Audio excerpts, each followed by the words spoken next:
In the U.S. Capitol, where just a few hours from now, President Donald Trump will deliver his bills of the year. Now, not an operation is usually a State of the Union, because Trump was just sworn in, it's been stressing Congress. We'll be talking to all Assembly U.S. lawmakers about one of the most consequential policies that will be the U.S. presidency. We expect Trump to talk about the state of the U.S. economy.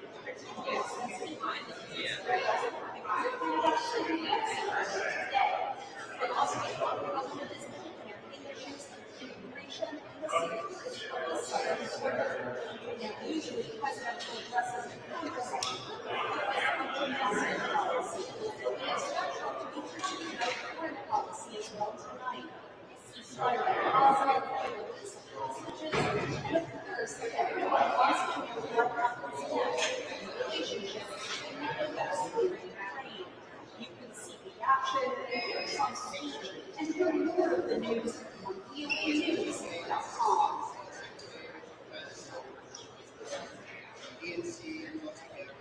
I was happy with that. She cut my hair like unusually short. Yeah, not used to the bomb. Was it bad? I think they'd rather get up with it. Okay.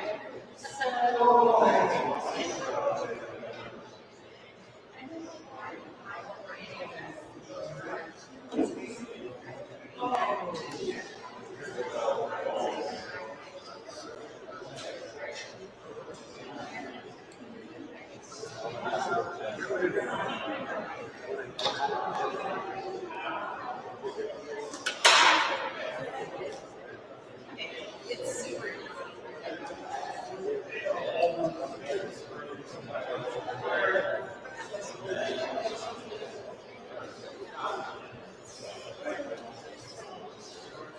Yep, we're done right now.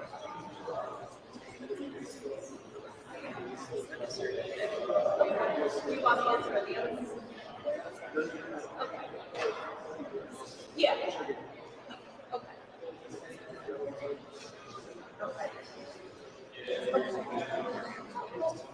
Alright.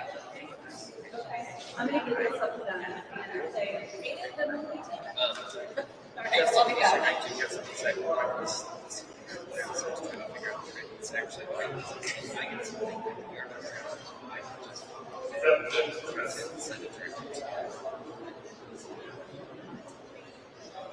yeah, well, all of us will try that. Yeah, you guys will something. Yeah,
Actually, that's probably a good idea.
while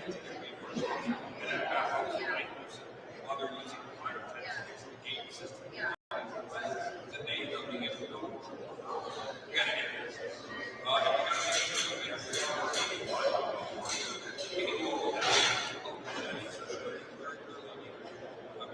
Right now, we get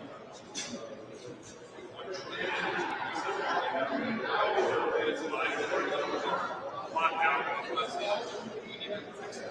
And so that takes them without the right person.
I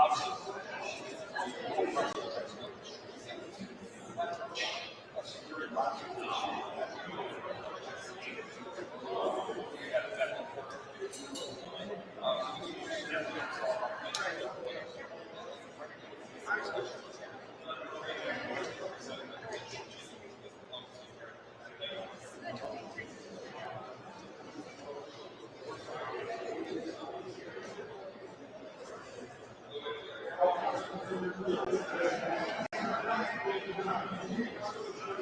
Hi, how are you?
It's not easy being the one everyone counts on to keep your operation running. That's why at Grainger, we're here for you with professional-grade industrial supplies and fast delivery. Call, click Grainger.com, or just stop by. Grainger, for the ones who get it done.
Huge news. Right now at Wendy's, you can get a Son of Baconator for just $3.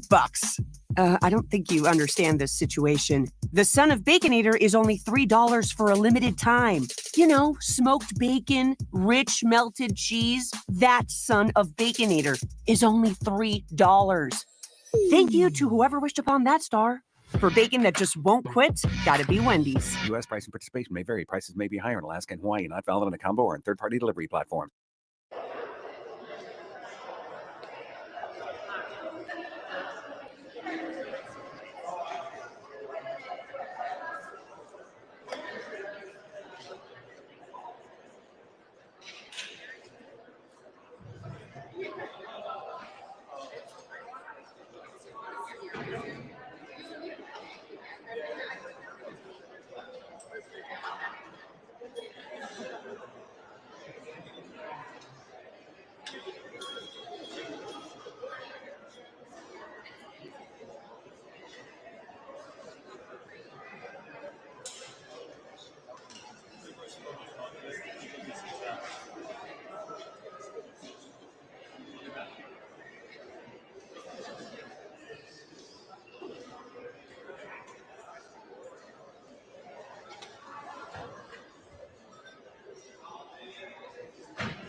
I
want to get him I'll do it right here, and then I'll show you a picture.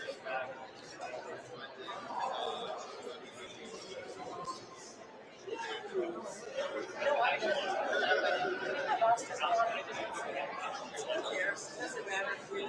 If you find the day.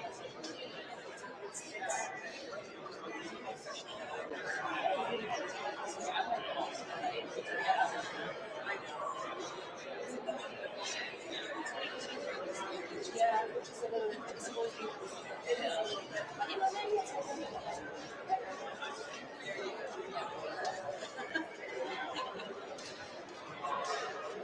What basically doesn't get you back here? Like, do you have a, are you allowed to like do things with me?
Already? Oh, it must have been Nico. It must have been Nico. He asked for, like the example shots. Yeah.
Maybe that's better. Hold on. Let's see.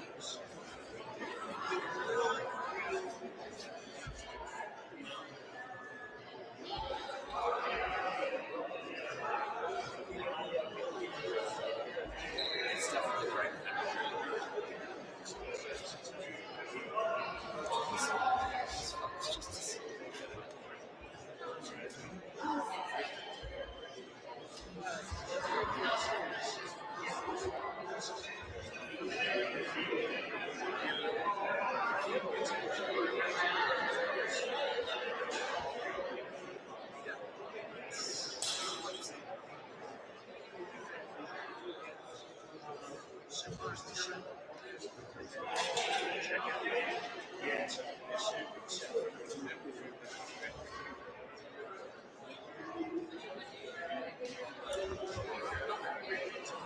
We'll leave it on wide.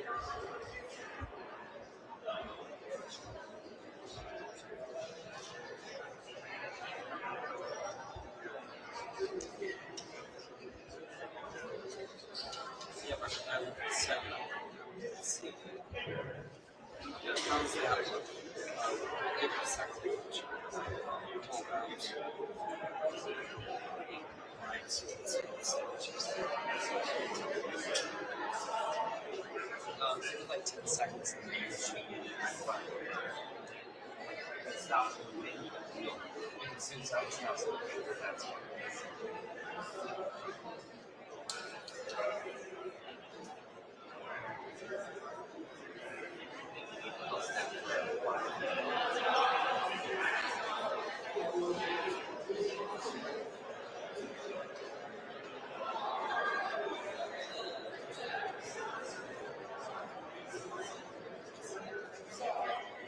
Yeah.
So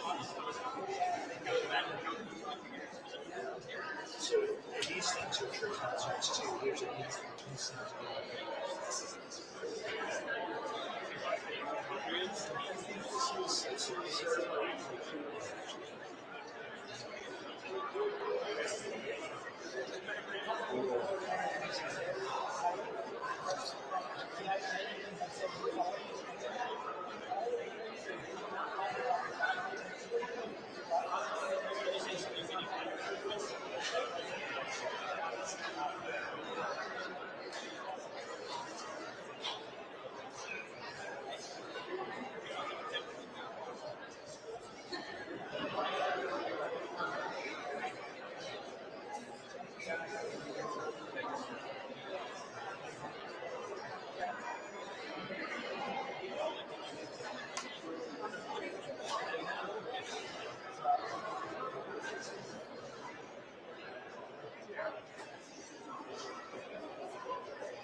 to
You are looking now at live video of lawmakers as they arrive at the U.S. Capitol here in Washington ahead of President Donald Trump's joint address to Congress. We've seen some members of his cabinet as well as former lawmakers, former House leadership walking through in front of all the reporters who are gathered to watch these arrivals and cover the speech that is happening here in Washington.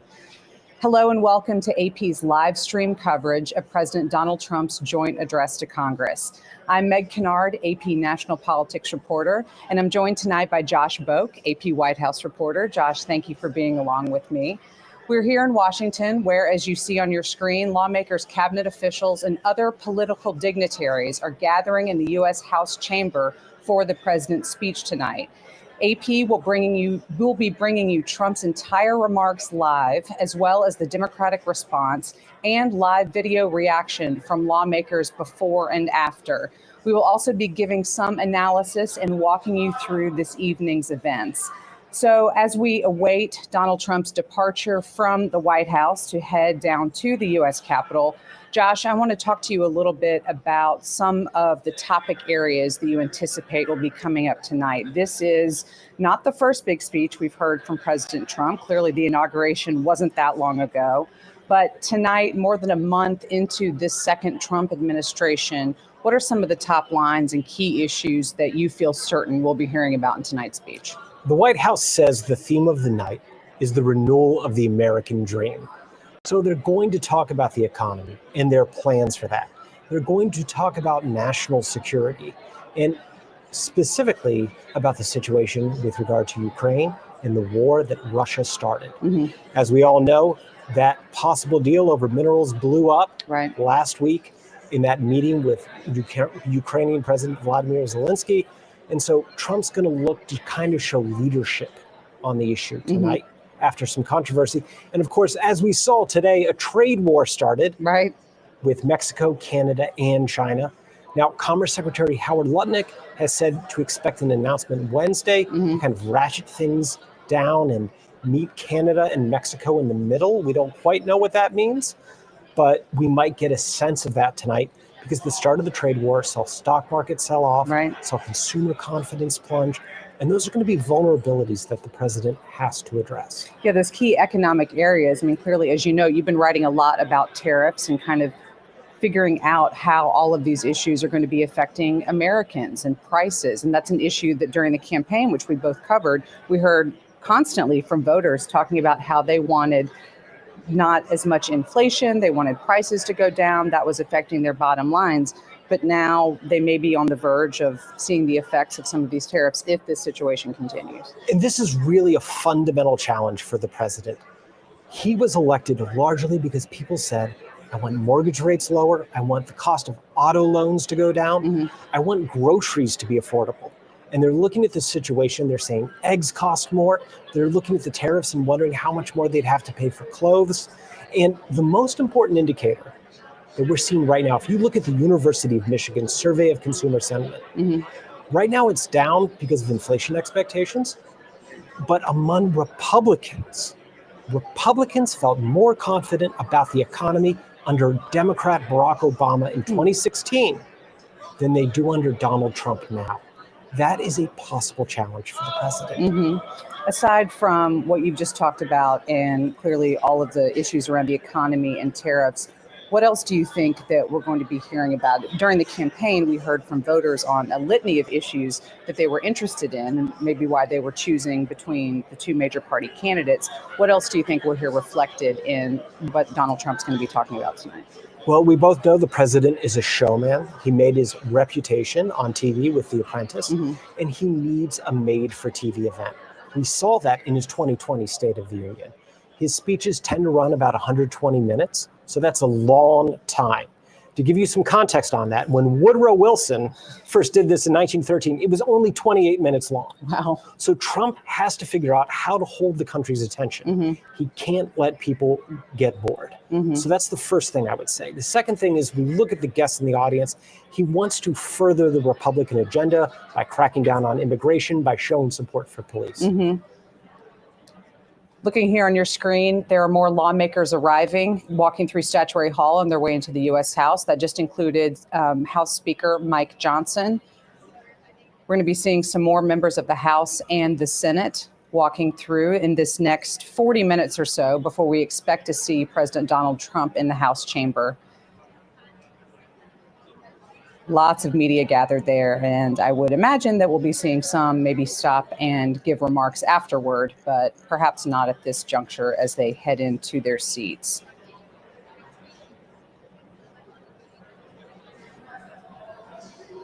So, Josh, speaking of those lawmakers who are coming in now, getting ready to hear from Donald Trump for maybe 120 minutes, we'll see.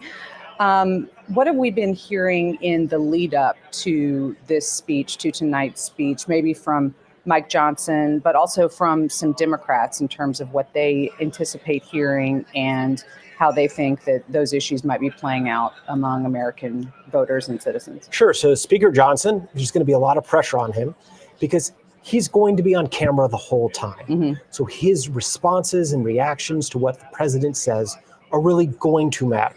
So he's already kind of said, look, the president's going to do what the president does, and Republicans are going to support that, right? He is there as a cheerleader. Democrats need to be able to show their resistance to Trump, and they plan to do that by doing things like inviting fired federal workers. Right. I saw today in my inbox a bunch of releases coming in from Democratic lawmakers noting, as we see from the president and Republicans, pointing out exactly what you say. People have lost their jobs or maybe been affected by some of what they characterize as Trump's policies that are damaging the economy. So I guess that's their way of kind of having a voice in reaction to this. And in a sense, what they're trying to do is shortcut where they've been on the defense, right? The Trump White House wanted them to defend the bureaucracy by bringing those fired workers from DOJ into this speech. What they're really saying is we're defending people. We're going to see if that message works tonight. Now, some lawmakers are skipping the event altogether. That includes Virginia Congressman Jerry Connolly. So some of them just don't see their presence as necessarily being productive. And we should really look to see how full are those seats? How are people reacting? How are they greeting each other before the president arrives? Is this kind of friendly, or are we seeing those tensions? That's what I was kind of wondering, because there's been a lot of coverage in the past couple of days about Democratic lawmakers potentially skipping or having some sort of a vocal opposition to what the president is saying. And it kind of got me wondering how many would actually choose not to be there at all, or if there would be some movement at some point to get up and leave. All things that when we think about covering State of the Union addresses or joint addresses like this one, I feel like in years past that wouldn't have been something that would fit the decorum of this event, but now it kind of seems like something that we might anticipate seeing, kind of given how the tenor and animosity sometimes in these sorts of events has gotten escalated in recent years. Well, what we saw over the course of Trump's first term is he figured out how to make these speeches his own. So by the 2020 State of the Union, he gave the Medal of Freedom to radio host Rush Limbaugh. He called out Democrats as socialists, talked about the sanctuary cities. In a sense, he wants this to be his night. And the question for the Democrats is how they show opposition without disrespecting the office of the presidency itself. You mentioned Rush Limbaugh, who was clearly one of the president's guests during that address. What do we know about who we can anticipate seeing in terms of the president's guests or the first lady's guest? Who's going to be up in the balcony? So the first lady is bringing with her a 15-year-old named Elliston Berry from Texas, who is the victim of an explicit deep fake image by her classmates. And that's kind of part of the first lady's agenda to address those issues. You have Stephanie Diller, the widow of a New York Police Department officer who was slain, Mark Fogel, who recently came back after being detained in Russia. You might have seen the pictures of him. He had an Iron City beer in his hand. Absolutely. His 95-year-old mother. Trump offered to let him tour the Lincoln bedroom, kind of very unusual, but very intense. And then you have relatives of Corey Compatore, who was the Pennsylvania fire chief, who was killed during the Butler, Pennsylvania assassination attempt. So you kind of see where Trump wants law enforcement to stand with him.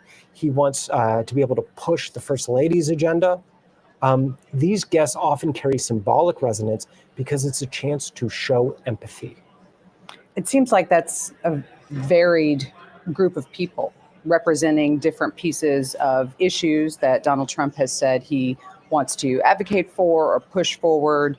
And even, as you note, hearkening back to Butler and the campaign and the tragic events that we saw playing out there on the campaign trail, we've seen those kinds of symbolic people and memories, I guess, come into different pieces of other speeches that he's given and during the RNC and things like that. So it's kind of like with that guest list, in a way, President Trump is kind of reminding us of the candidate that he was and also bringing some of that imagery into this first big congressional joint address of his second administration. And this is also a standard feature of all of these speeches. If you go over time to State of the Union's joint addresses to Congress, the president always brings guests, and they always tend to be people who aren't necessarily celebrities, but individuals who've overcome extraordinary odds.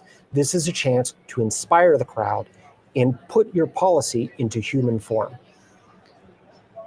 All right, we are seeing on our screen there is a bit of activity happening at the White House. Again, that is where President Donald Trump is currently. We expect him in perhaps a matter of moments, maybe a little bit longer, to be making his way over to the U.S. House.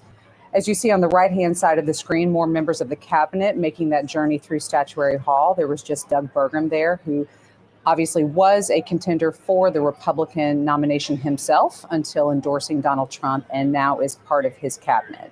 So these arrivals continue to happen. Again, more members of Congress will be coming through as well. But on the left, you see reporters are gathered awaiting Donald Trump's departure from the White House, when he will then begin to make his own way over to the Capitol to give this address, which is slated to start in just over half an hour from now. So, Josh, again, let's talk about some of the other people who are going to be in attendance for this address. Members of both the House and Senate, clearly we've talked about that, these special guests on the president's list. I say special, he has actually said that there are guests, but then there will be special guests. Do we know anything about the differences between what that might mean, if there are some unknown names, some big surprises that may have a more lofty designation? I don't know at this stage because, full disclosure, I've been dealing with tariff wars since about 5 a.m. So I have not tried to dig deep on the special guests, but who knows, right? This is someone who wants a made-for-TV moment. And as we know, in any TV series, when you have the guest stars, that's when you get the ratings. Right, absolutely. I would imagine there will be a few surprises maybe seated in there. And if we are in for a 120-minute speech, I guess that would be a way to keep the attention. We'll be watching anyway, but hopefully at home there will be people also continuing to tune into our live stream, since we will be bringing the entire remarks as well as the Democratic response thereafter. One person we haven't talked about yet is Elon Musk, who is not officially part of the government or the cabinet, but is clearly playing a major role in a lot of what the new Trump administration is working on here in Washington and across the country. I assume that we'll see him tonight. Do you know? I'm guessing he will be there in some form. If his physical presence is not there, his spirit definitely will be, right? We've seen Musk all over Washington. He went to CPAC. Brandished a chainsaw. He has worn T-shirts and his MAGA hat. He's shown up in the Oval Office with his son, X. He was on the plane coming back from West Palm Beach on Sunday night with his son, X, and his mother, right? Elon Musk has been a constant presence in Trump's presidency. And why is he there? Well, he's promised Trump that he can do something that Congress hasn't been able to do, which is cut spending. In a sense, the Trump presidency is in a tough spot because the deficit and the cost of debt service has been so high that it's hard to get economic benefits from tax. And also, high rates mean higher mortgage rates, higher auto loans for consumers. So it's going to be hard to fight inflation so long as interest rates are this high. Easiest way to bring them down when you talk to Trump aides is to cut the debt.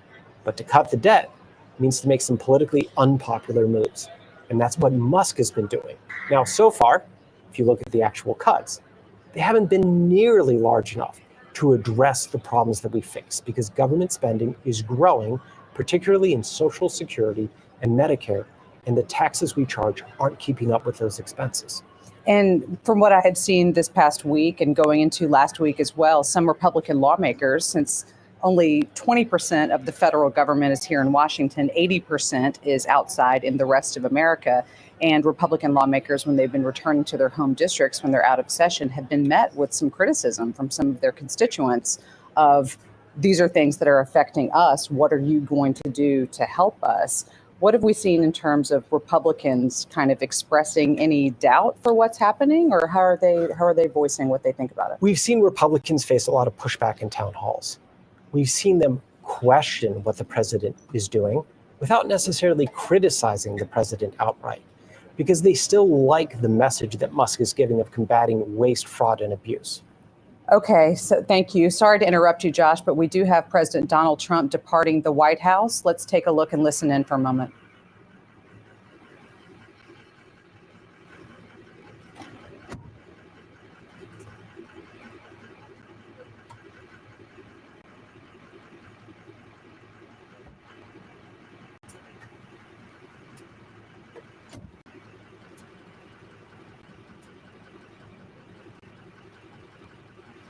There you saw President Donald Trump exiting the White House, getting into his motorcade and preparing to make that journey across town to the U.S. Capitol. We did not hear him make any remarks to the reporters there, capturing images and hoping to get some audio from that moment. A quick trip just down the street, basically. The president will be heading into the U.S. Capitol, where his speech is slated to begin in about 30 minutes. And that car he's in is known as the Beast. Okay, talk to me about that. All right, so many times when you cover the president, you get to see the Beast up close. And the doors have got to be this thick. You realize what he's really traveling in is like a tank. It is designed to protect the president. And of course, one of the things about the Beast is whenever the president travels in it, all the streets shut down. You see what life is like without traffic. You see stranded motorists on the other side. Now, during Joe Biden's presidency, often also on the side were protesters. So far, we haven't seen as much kind of protest momentum against President Trump. But this weekend, for the first time outside his golf course, we began to see people protesting over him not backing Ukraine. And it will be interesting to see if this particular issue captures some momentum. Absolutely. I remember during the campaign going all across the country, following particularly Donald Trump's campaign. That was where much of my focus was. But it would be pretty frequent that there would be some sort of a semblance of people gathered to voice opposition to him or to his candidacy. Clearly, he won the election. He is the new president. But what you just point out about Ukraine, I have heard from some Republicans and seen other coverage of a bit of concern as to what happened in the Oval Office this past week, and wondering what that means not only for the United States' relationship with Ukraine and what that could mean for the conflict overall, but also just U.S. foreign policy. And I think what I would anticipate we're going to hear tonight from President Donald Trump is aiming to set the table in terms of the role that he wants the U.S. to play, not just in that conflict, but in the broader international relations sphere, which, as we know, particularly from his candidacy and his first administration, those are some places where he would like to make some changes. And he faced a real moral challenge today from Canadian Prime Minister Justin Trudeau, who basically said, look, Trump is imposing tariffs on U.S. allies, people who fought with the U.S. in World War II, Afghanistan, have stood by the U.S., and is siding, and this was a key criticism by Trudeau, with Russian leader Vladimir Putin, who Trudeau basically called a murderer. What Trump needs to be able to show is why he's making this journey, but also he's going to face criticism for it. That's very clear because this is an abrupt change in American foreign policy since World War II. He is essentially rewriting America's relationship with Europe, America's relationship with Russia, America's relationship with Panama and the Panama Canal. We don't know how this is going to turn out, but there is a bet that America can use its economic heft to tell the rest of the world what to do and how it should behave. And Trump would say that he is behaving in America's best interests by doing that. But Democrats have their doubts that we're making our friends into our enemies. It's interesting that you mentioned Panama, because I remember in the first days of the second Trump administration, that seemed to be one of the major things that people were talking about. Secretary of State Marco Rubio, on his first trip, clearly went to Latin America and was talking with leaders about the Trump administration's purview as it relates to the Panama Canal and things that they would like to institute there. But now it seems that lately, at least, a lot of the focus has shifted back to those countries involved in the tariff disputes that you've been reporting so much about, Mexico and Canada and also China. Yeah, although, look, we also saw a potential takeover of Greenland that President Trump wanted to do. The point is, on the foreign policy realm, there is always something with him. And we see an expansionary and a go-it-alone tendency thus far. We really don't know how that plays out. We really don't know how that makes Americans safer. One of the burdens that Trump will face is explaining why his agenda really helps to deliver the results he's promised. Looking now again at Statuary Hall, where lawmakers are continuing to make their way through from the Senate side over to the House side. We've seen some other senators coming through, and those reporters hoping to get some comments from them, but mostly just gathering images at this point, because it is time for all of the lawmakers to take their seats. You just saw a few moments ago President Donald Trump departing the White House. He is making that quick journey, as Josh noted, without traffic or any stops from the White House over to the U.S. Capitol. And we anticipate that he will be in the building shortly, although his remarks aren't slated to begin until 9 p.m. Eastern. So let's just keep our eyes on Statuary Hall here for a moment. This really is not quite like the red carpet at the Oscars, right, where people are showing fashion or anything like this. These are really people coming in to work for this moment. We tend to forget that it's a requirement that the president give an address to Congress. And right there, sorry to interrupt, we see Vice President J.D. Vance making his way over. Clearly he, with several members of the Senate, clearly he will be one of those two people seated behind the president as he gives his remarks tonight. We see John Thune, the Republican leader in the Senate, right behind him. And Vance will be sitting right behind President Trump tonight, which is one of those prime spots.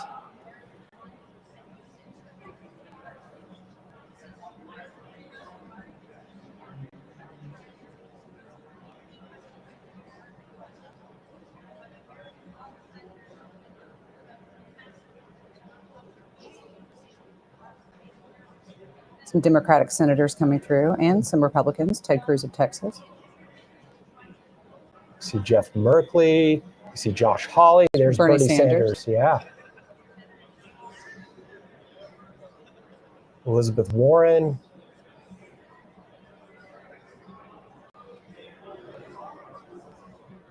There's Michael Bennet of Colorado.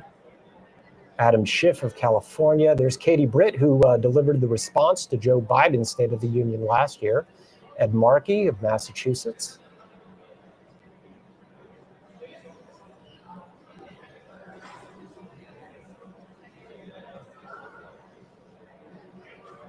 There's Susan Collins, the senator from Maine, who was very worried about Trump's tariffs on Canada because Maine's economy is so integrated with its neighbor. And often she has been an outspoken critic of many Republican policies, despite also being in the Republican Party. Because that is a state where Democrats are still competitive. And what you really see in these moments are the tensions in those states that could go either way. Speaking of senators, let's talk a little bit about the Democratic response tonight. Clearly, as we noted, this is a brief remarks, not nearly as long as we anticipate the president's remarks will be, but always something that happens from the opposition party to the one that is in the White House. So tonight will be given by a Democrat, and it's a new senator, although someone not new to Congress, Democratic Senator Alyssa Slotkin of Michigan. Why do you think that she's been chosen by the Democrats to give this highly watched, highly anticipated speech in response tonight? Well, the first thing is she won a state as a Democrat that went to Trump in the presidential. While you're talking, sorry to interrupt, but now we see J.D. Vance coming into the House chamber being greeted by a lot of Republican members of Congress. Go ahead, Josh. But then secondly, Slotkin, before she was a lawmaker, worked in national security. So when she talks about issues like Ukraine or the Middle East or Europe or China, she speaks with a moral authority. And Democrats want that moral authority to resonate. Often these responses are not just brief, but sometimes full of follies. You remember when Marco Rubio, who was then a senator in Florida, tried to drink water. Last year, Alabama Senator Katie Britt had remarks that were widely parodied because of how she decided to modulate her voice. In a sense, you just don't want to screw up the response, and you want to give clear talking points that help reset voters' minds. I think a lot of times, too, when we're looking at the lawmakers chosen for these moments, there's somebody who's seen as a rising star in their party, one to watch, so to speak. And Alyssa Slotkin had a very competitive race for the Senate. She flipped a district when she came into the U.S. House back in 2018. As you note, has all kinds of credentials on her own prior to her service in Congress, and is often mentioned, not to forget that she's from a swing state as well, but often mentioned on those lists of Democratic lawmakers to watch in this now Republican-controlled Washington Congress. Exactly. In a sense, Democrats, we can see Nancy Mace of South Carolina. And she's talking to the vice president. They seem to be having a great time together. But she's very persistent. And who's that? That's Tom Cotton, the Arkansas senator, right behind the vice president.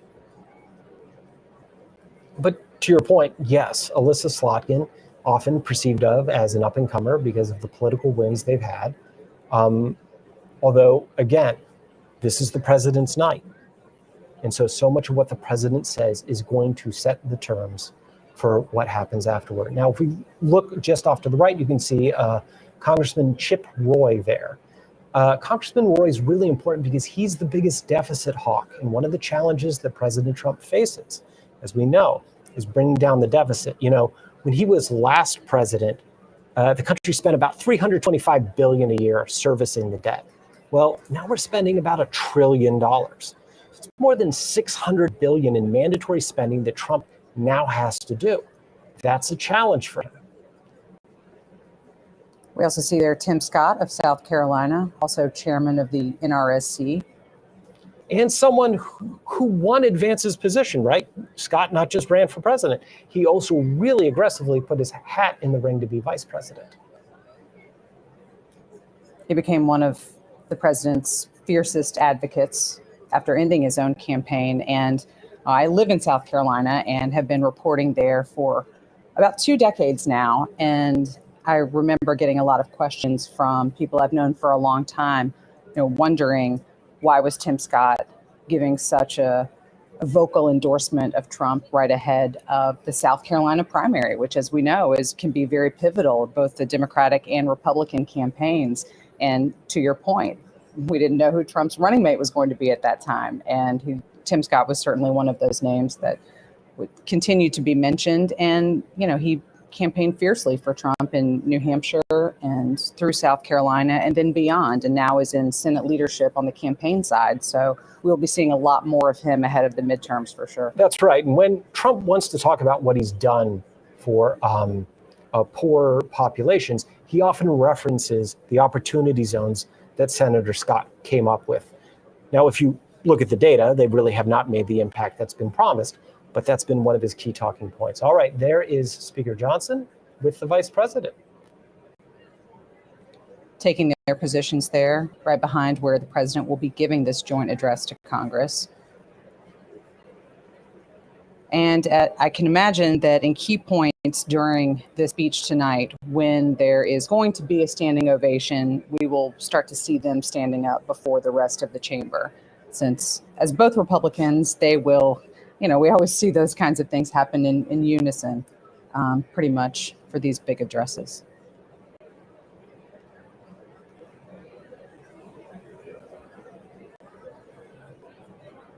And that is J.D. Vance's wife, Usha.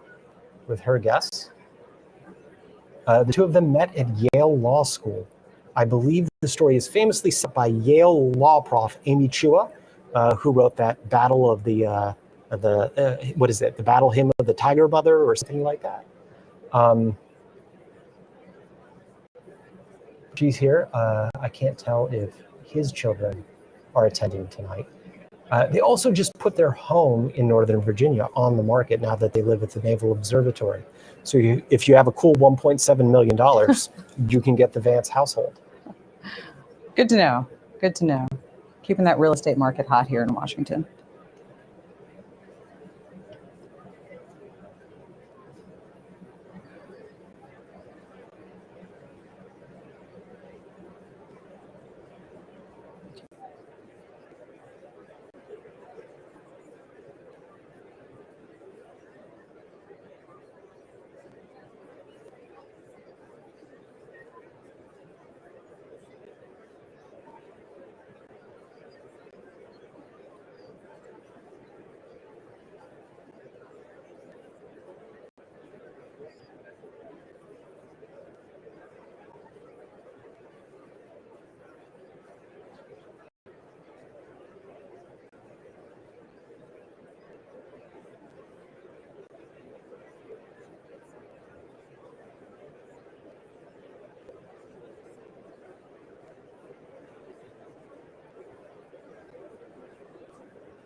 Trump family. Okay, we're seeing some members of the Trump family who have also gathered there in the balcony above the U.S. House floor to await the president's remarks. Also, a few moments ago, we caught a glimpse of Elon Musk, who is indeed there in the House chamber. I believe he was perhaps sitting on the stairs somewhere in the balcony. I don't see him in this shot, but perhaps we will see him again in a moment. Again, not an official member of the government at this point, but clearly playing an integral role in the Trump administration's first couple of weeks through his efforts with DOJ and making cuts across the federal government.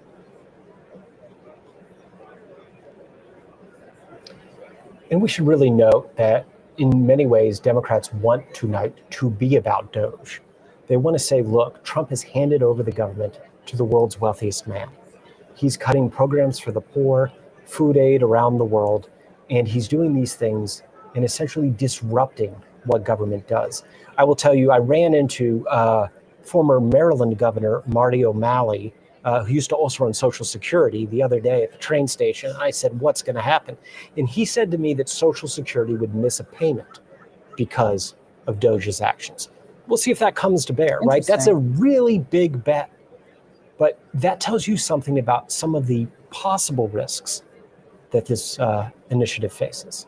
Very interesting. O'Malley, of course, who also recently ran for DNC chair.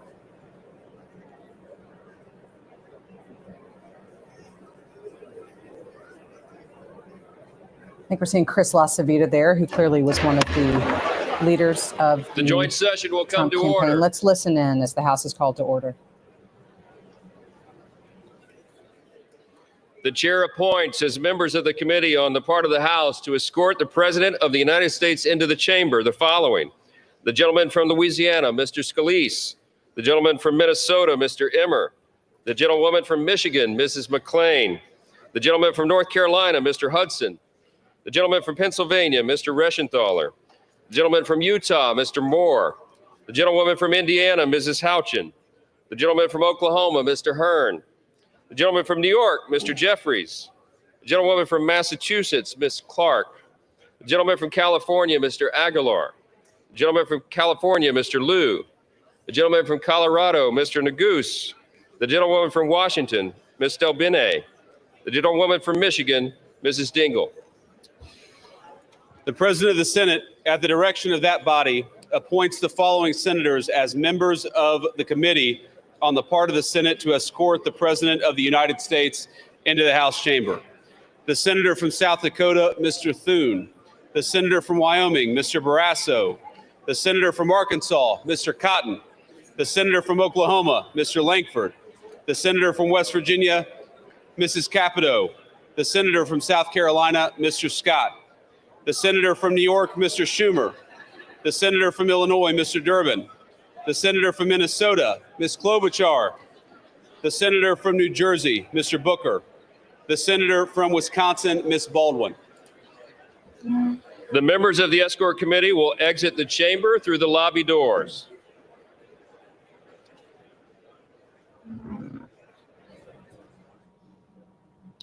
We will leave you now to watch as the joint session of Congress gets ready to hear from President Donald Trump, set to make his address here in just moments. We will bring you the entirety of his remarks live, as well as the Democratic response to follow. And we will be back with you shortly to discuss all of these remarks, as well as perhaps hear live from members of Congress and get their reaction. So we will leave you to listen in at this moment, and we will be back with you after the president's joint address.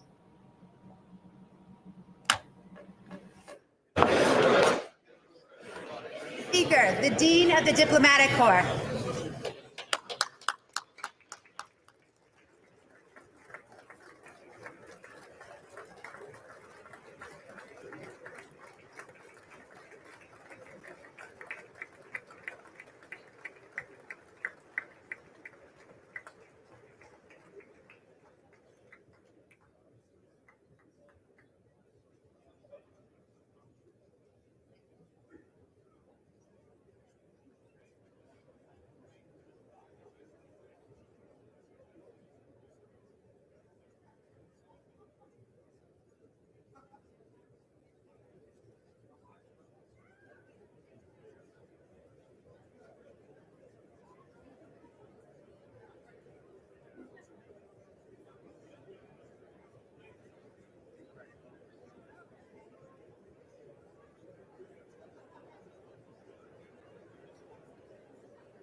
That's great.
President's Cabinet.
Mr. Speaker, the President of the United States.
Speaker Johnson, Vice President Vance, the First Lady of the United States,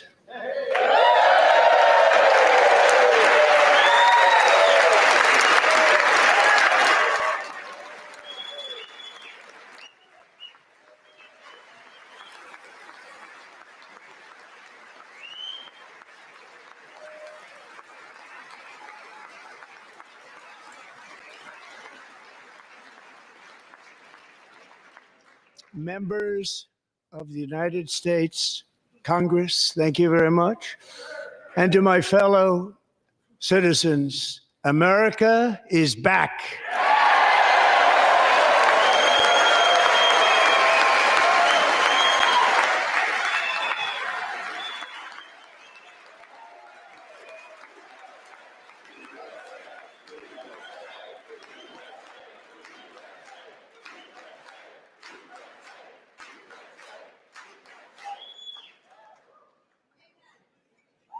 6 weeks ago, I stood beneath the dome of this Capitol and proclaimed the dawn of the golden age of America.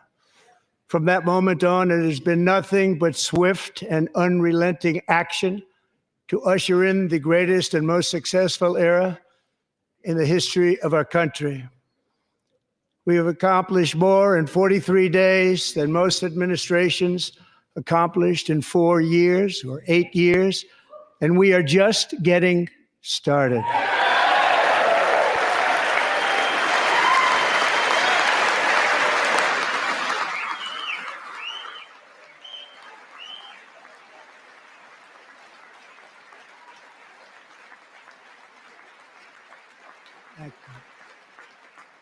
I return to this chamber tonight to report that America's momentum is back, our spirit is back, our pride is back, our confidence is back, and the American dream is surging bigger and better than ever before.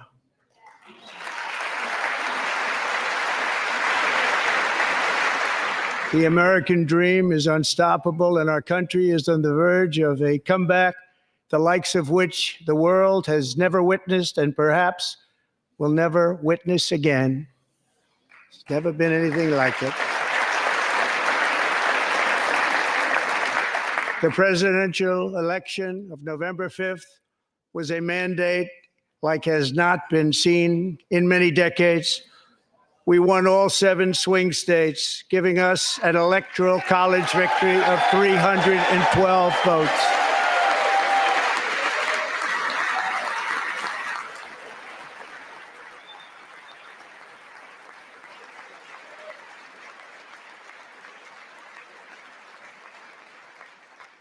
We won the popular vote by big numbers and won counties in our country.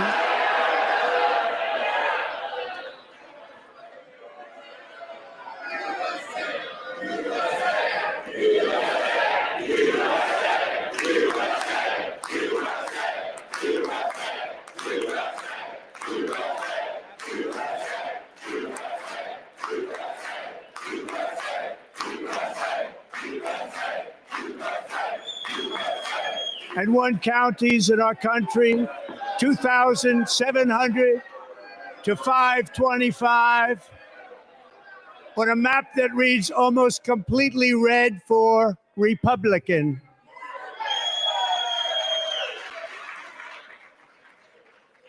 Now, for the first time in modern history, more Americans believe that our country is headed in the right direction than the wrong direction. In fact, it's an astonishing record, 27-point swing, the most ever.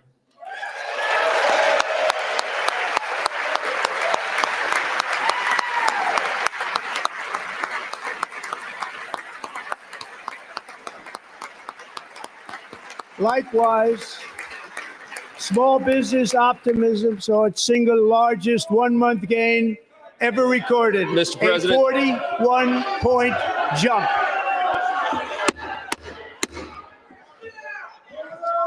Members are directed to uphold and maintain decorum in the House and to cease any further disruptions. That's your warning.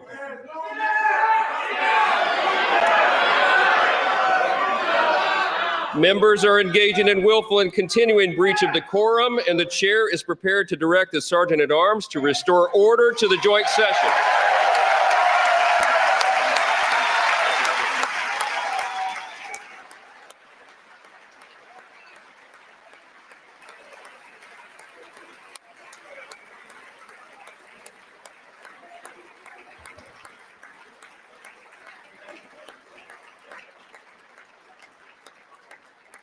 Mr. Green, take your seat. Take your seat, sir. Take your seat. Finding that members continue to engage in willful and concerted disruption of proper decorum, the chair now directs the Sergeant at Arms to restore order. Remove this gentleman from the chamber.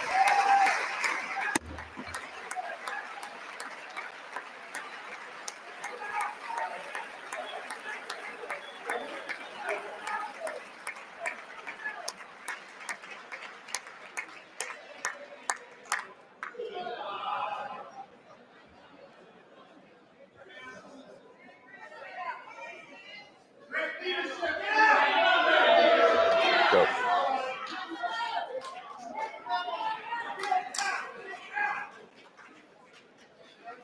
Members are directed to uphold and maintain decorum in the House.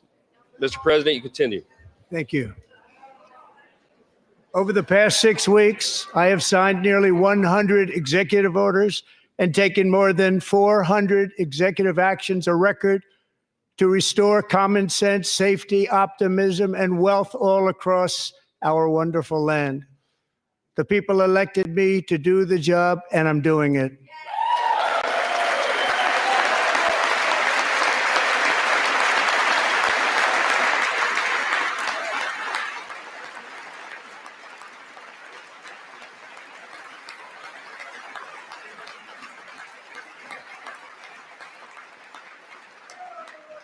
In fact, it has been stated by many that the first month of our presidency, it's our presidency, is the most successful in the history of our nation.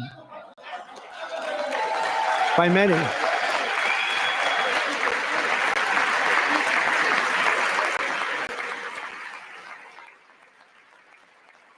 And what makes it even more impressive is that, do you know who number 2 is? George Washington. How about that? How about that? I don't know about that list, but we'll take it. Within hours of taking the oath of office, I declared a national emergency on our southern border, and I deployed the U.S. military and Border Patrol to repel the invasion of our country. And what a job they've done. As a result, illegal border crossings last month were by far the lowest ever recorded, ever.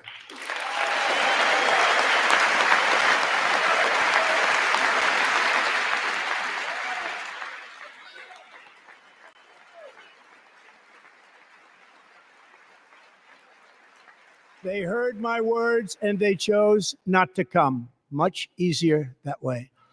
In comparison, under Joe Biden, the worst president in American history, there were hundreds of thousands of illegal crossings a month, and virtually all of them, including murderers, drug dealers, gang members, and people from mental institutions and insane asylums, were released into our country. Who would want to do that? This is my 5th such speech to Congress.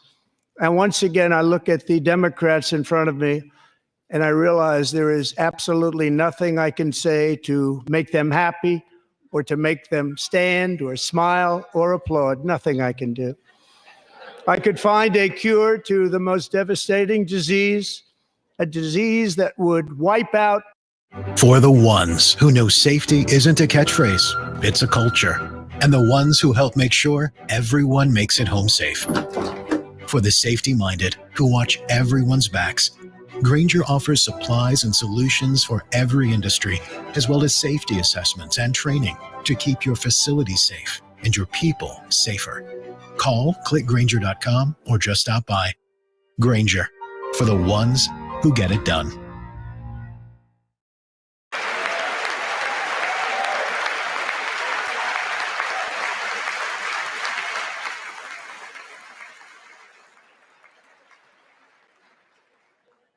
So Democrats sitting before me, for just this one night, why not join us in celebrating so many incredible wins for America? For the good of our nation, let's work together and let's truly make America great again.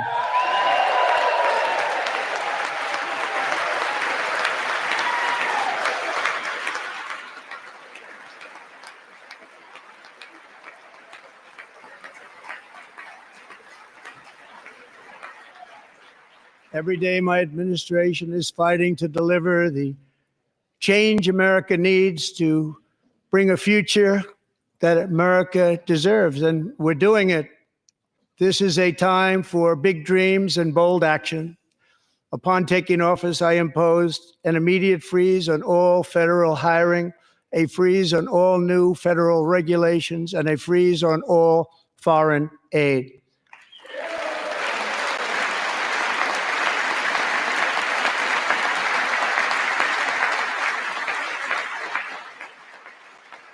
I terminated the ridiculous Green New Scam. I withdrew from the unfair Paris Climate Accord, which was costing us trillions of dollars that other countries were not paying. I withdrew from the corrupt World Health Organization.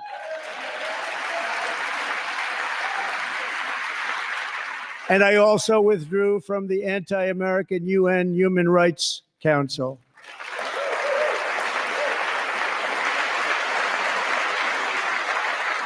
We ended all of Biden's environmental restrictions that were making our country far less safe and totally unaffordable. And importantly, we ended the last administration's insane electric vehicle mandate, saving our auto workers and companies from economic destruction.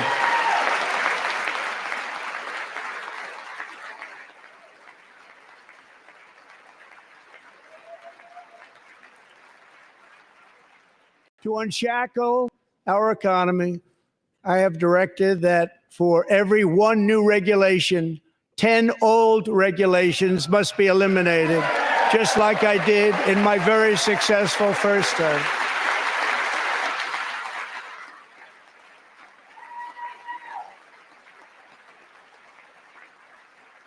And in that first term, we set records on ending unnecessary rules and regulations like no other president had done before. We ordered all federal workers to return to the office. They will either show up for work in person or be removed from their job.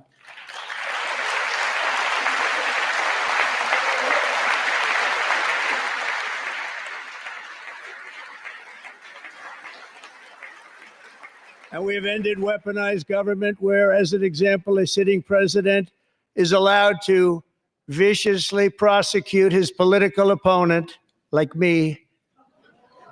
How did that work out? Not too good. Not too good.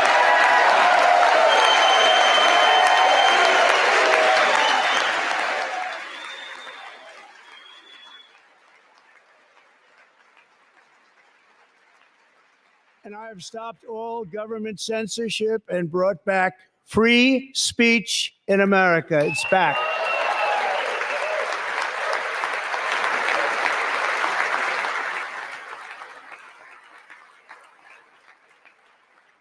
And 2 days ago, I signed an order making English the official language of the United States of America.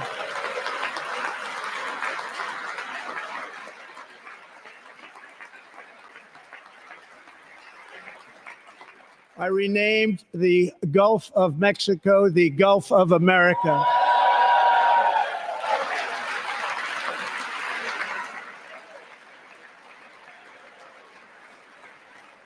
And likewise, I renamed for a great president, William McKinley, Mount McKinley again. Beautiful Alaska. We love Alaska. We've ended the tyranny of so-called diversity, equity, and inclusion policies all across the entire federal government and indeed the private sector and our military. And our country will be woke no longer.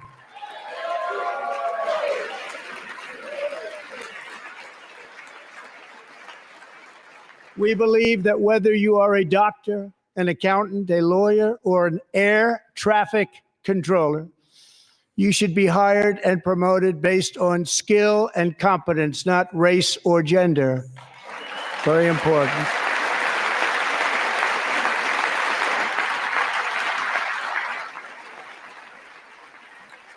You should be hired based on merit. And the Supreme Court, in a brave and very powerful decision, has allowed us to do so. Thank you. Thank you very much. Thank you. We have removed the poison of critical race theory from our public schools, and I signed an order making it the official policy of the United States government that there are only two genders, male and female.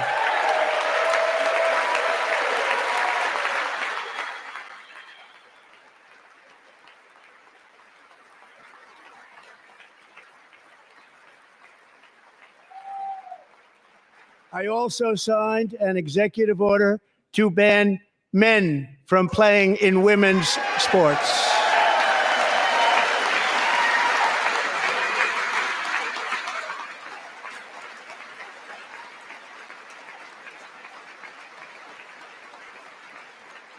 Three years ago, Peyton McNabb was an all-star high school athlete, one of the best, preparing for a future in college sports.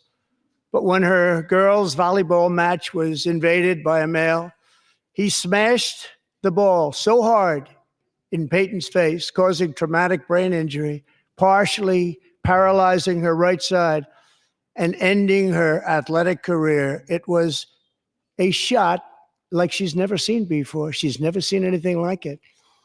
Peyton is here tonight in the gallery, and Peyton, from now on, schools will kick the men off the girls' team, or they will lose all federal funding.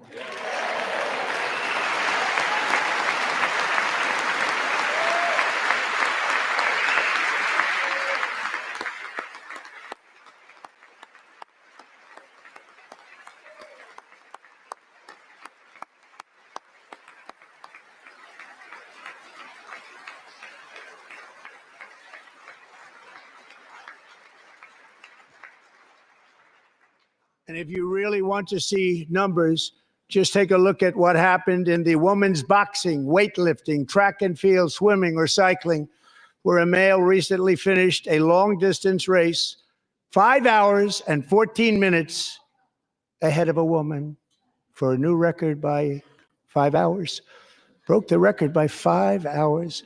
It's demeaning for women, and it's very bad for our country. We're not going to put up with it any longer.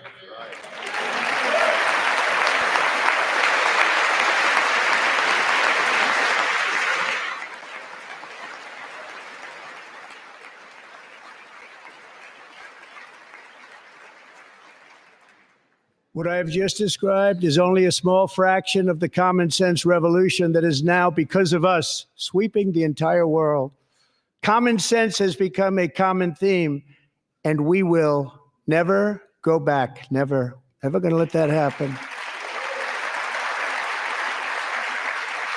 Among my very highest priorities is to rescue our economy and get dramatic and immediate relief to working families.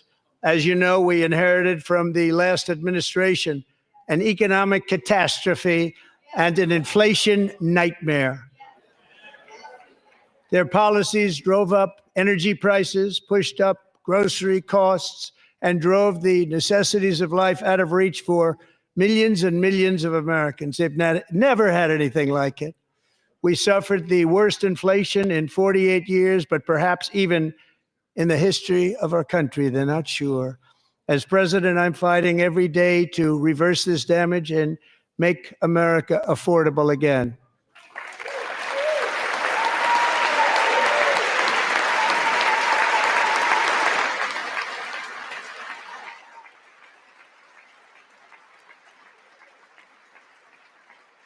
Joe Biden especially let the price of eggs get out of control. The egg price is out of control, and we're working hard to get it back down. Secretary, do a good job on that. You inherited a total mess from the previous administration. Do a good job.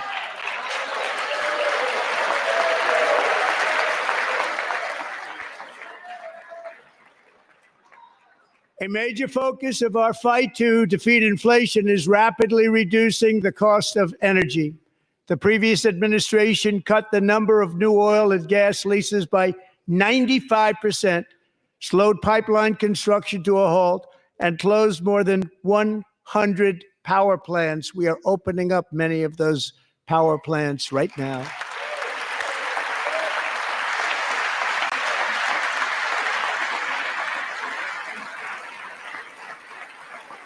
And frankly, we have never seen anything like it. That's why on my first day in office, I declared a national energy emergency. As you've heard me say many times, we have more liquid gold under our feet than any nation on earth, and by far. And now I fully authorize the most talented team ever assembled to go and get it. It's called Drill, Baby, Drill.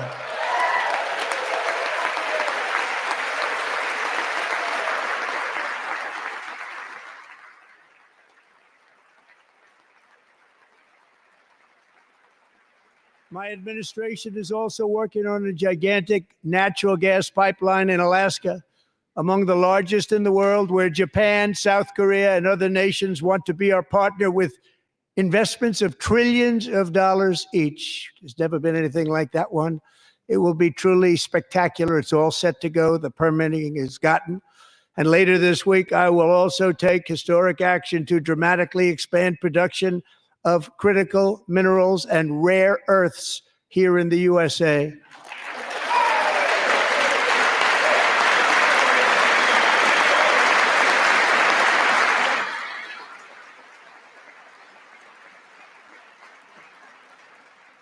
To further combat inflation, we will not only be reducing the cost of energy, but will be ending the flagrant waste of taxpayer dollars.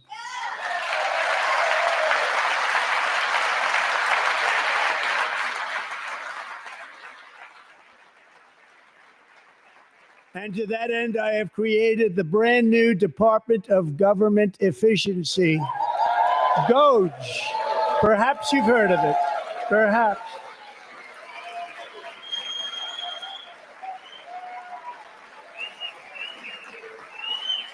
Which is headed by Elon Musk, who is in the gallery tonight.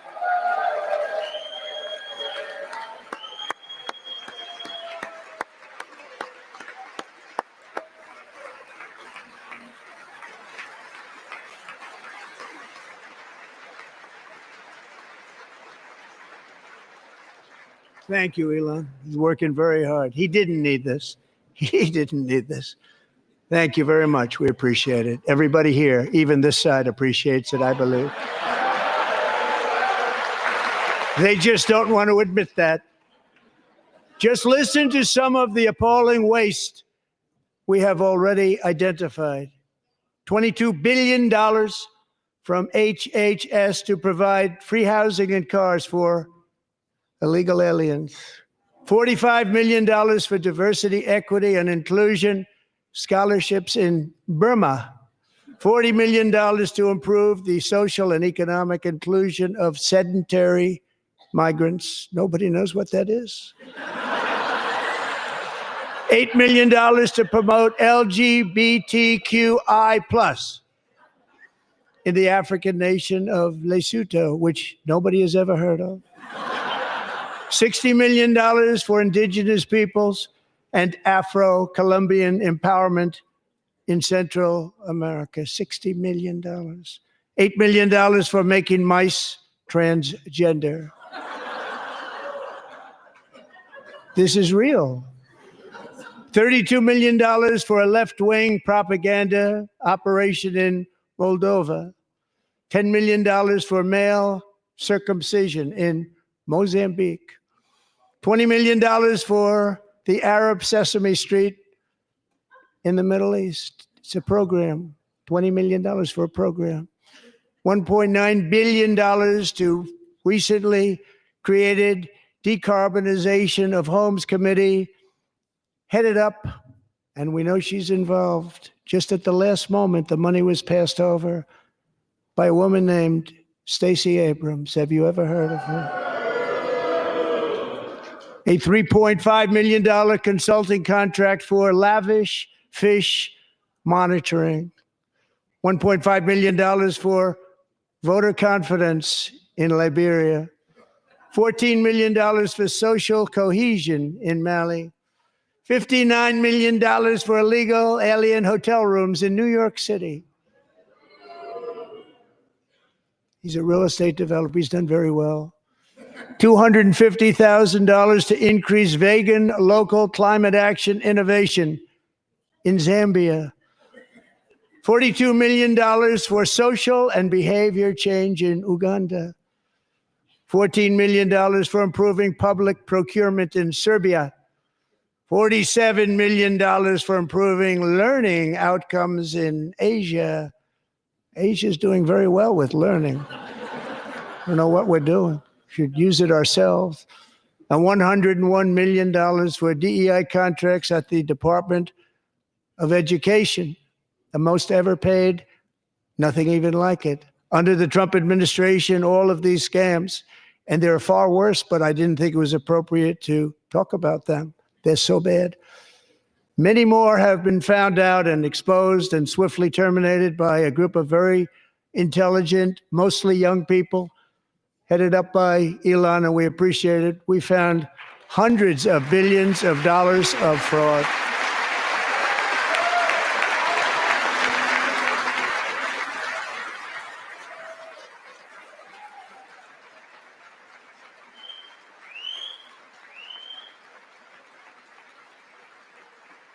And we've taken back the money and reduced our debt to fight inflation and other things.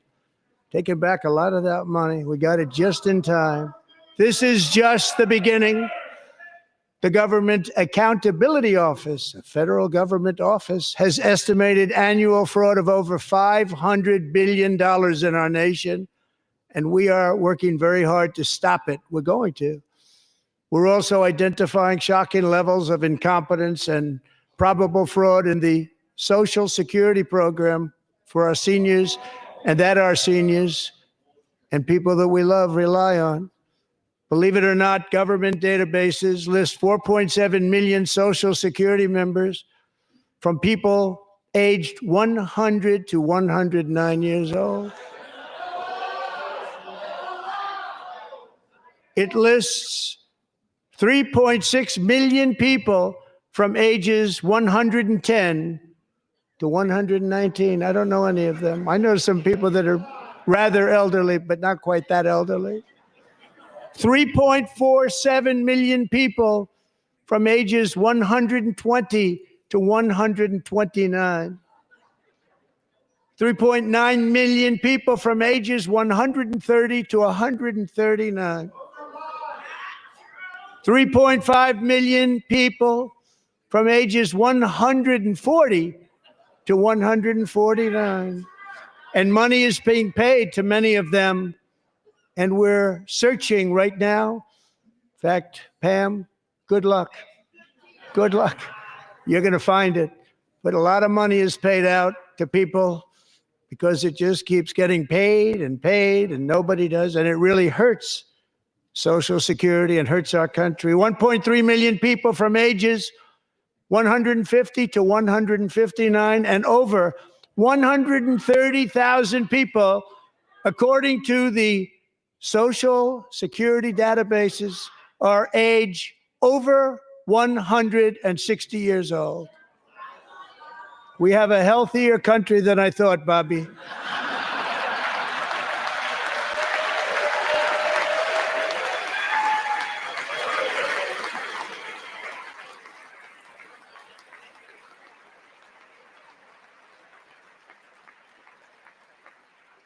Including, to finish, 1,039 people between the ages of 220 and 229, one person between the age of 240 and 249, and one person is listed at 360 years of age. More than 100 years older than our country. But we're going to find out where that money's going, and it's not going to be pretty. By slashing all of the fraud, waste, and theft we can find, we will defeat inflation, bring down mortgage rates, lower car payments and grocery prices, protect our seniors, and put more money in the pockets of American families.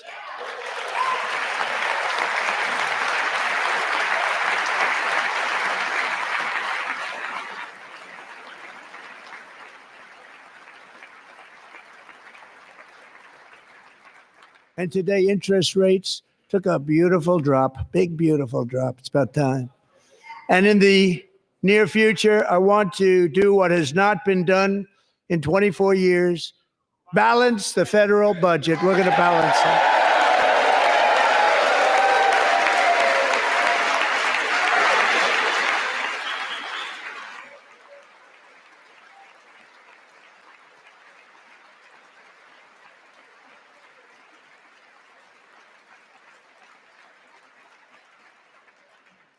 With that goal in mind, we have developed in great detail what we are calling the Gold Card, which goes on sale very, very soon.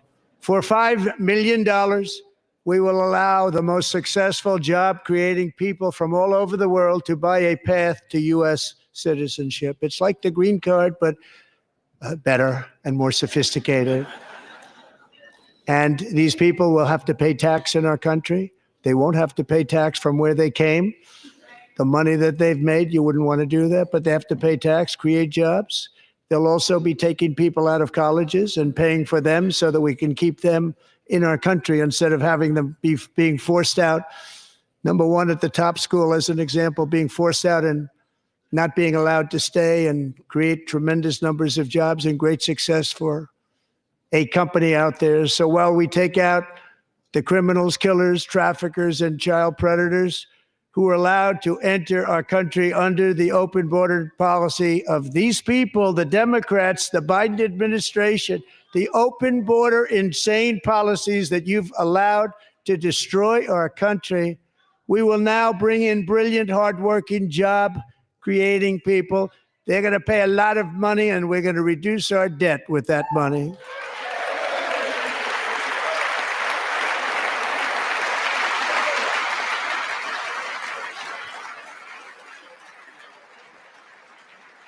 Americans have given us a mandate for bold and profound change.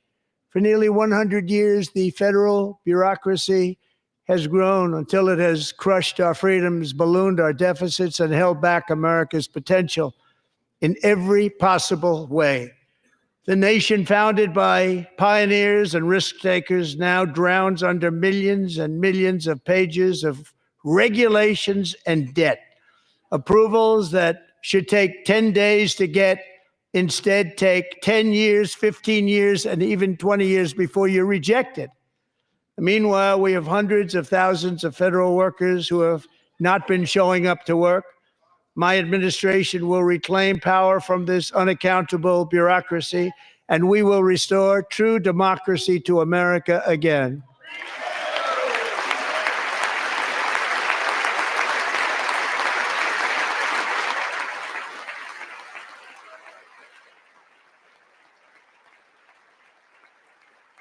And any federal bureaucrat who resists this change will be removed from office immediately. Because we are draining the swamp. It's very simple. and the days of rule by unelected bureaucrats are over.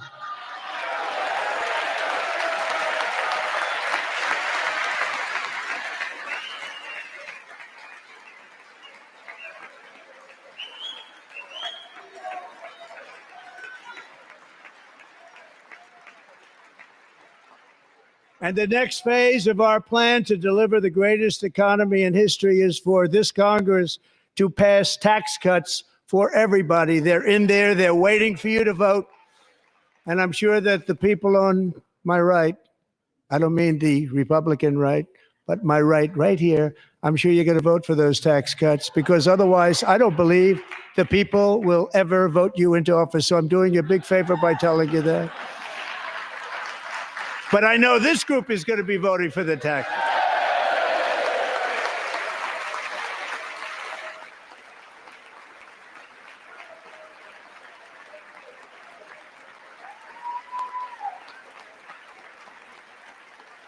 Thank you. It's a very, very big part of our plan. We had tremendous success in our first term with it. A very big part of our plan. We're seeking permanent income tax cuts all across the board. And to get urgently needed relief to Americans hit especially hard by inflation, I'm calling for no tax on tips, no tax on overtime, and no tax on Social Security benefits for our great seniors.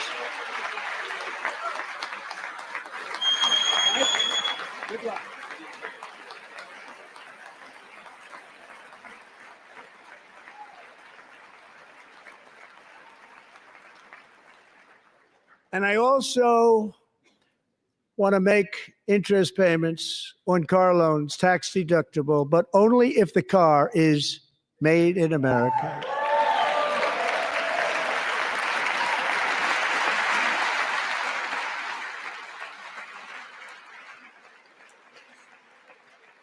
And by the way, we're going to have growth in the auto industry like nobody's ever seen. Plants are opening up all over the place. Deals are being made. Never seen. That's a combination of the election win and tariffs. It's a beautiful word, isn't it? That, along with our other policies, will allow our auto industry to absolutely boom. It's going to boom. Spoke to the majors today, all three, the top people, and they're so excited. In fact, already numerous car companies have announced that they will be building massive automobile plants in America, with Honda just announcing a new plant in Indiana, one of the largest anywhere in the world.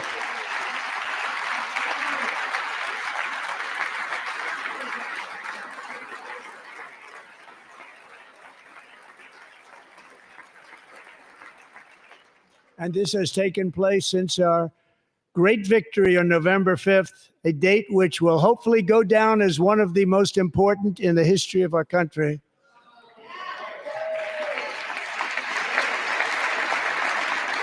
In addition, as part of our tax cuts, we want to cut taxes on domestic production and all manufacturing. And just as we did before, we will provide 100% expensing. It will be retroactive to January 20th, 2025. And it was one of the main reasons why our tax cuts were so successful in our first term, giving us the most successful economy in the history of our country. First term. We had a great first term.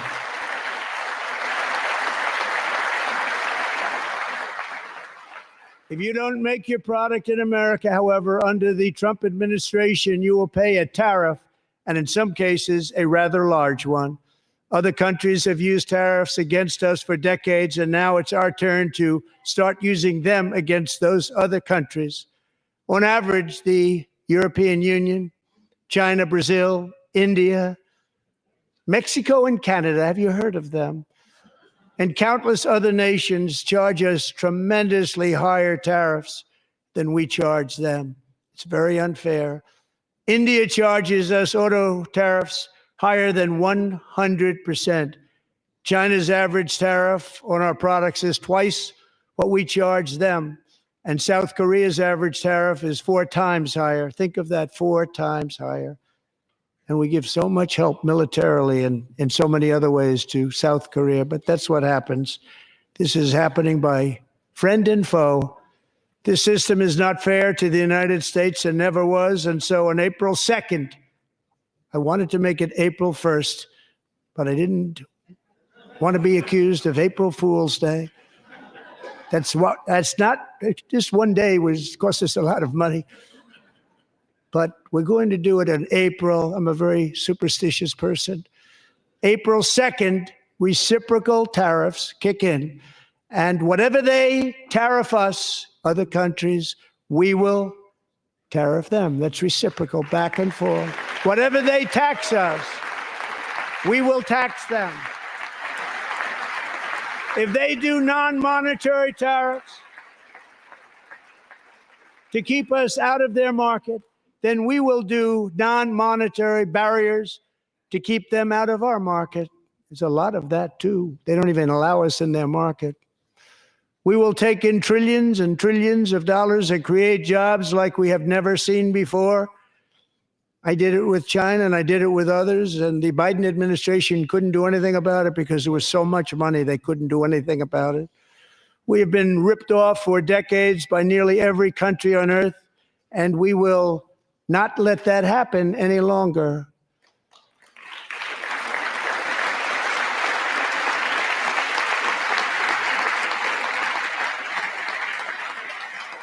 Much has been said over the last 3 months about Mexico and Canada, but we have very large deficits with both of them. But even more importantly, they've allowed fentanyl to come into our country at levels never seen before, killing hundreds of thousands of our citizens and many very young, beautiful people, destroying families. Nobody's ever seen anything like it. They are, in effect, receiving subsidies of hundreds of billions of dollars. We pay subsidies to Canada and to Mexico of hundreds of billions of dollars, and the United States will not be doing that any longer. We're not going to do it any longer.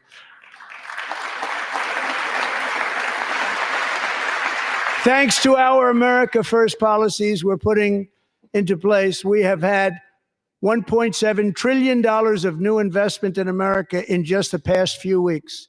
The combination of the election and our economic policies that people of SoftBank, one of the most brilliant anywhere in the world, announced a $200 billion investment. OpenAI and Oracle, Larry Ellison, announced $500 billion investment, which they wouldn't have done if Kamala had won.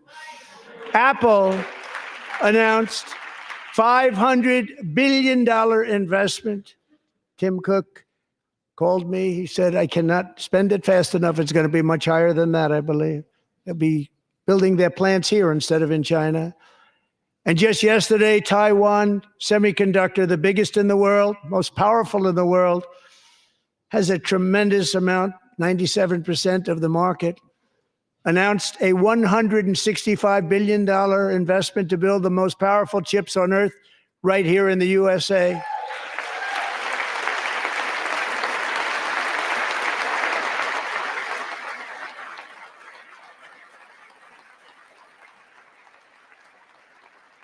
And we're not giving them any money. Your CHIPS Act is a horrible, horrible thing. We give hundreds of billions of dollars, and it doesn't mean a thing. They take our money and they don't spend it. All that meant to them, we're giving them no money. All that was important to them was they didn't want to pay the tariffs, so they came and they're building, and many other companies are coming. We don't have to give them money. We just want to protect our businesses and our people. And they will come because they won't have to pay tariffs if they build in America. So it's very amazing. You should get rid of the CHIP Act, and whatever's left over, Mr. Speaker, you should use it to reduce debt or any other reason you want to.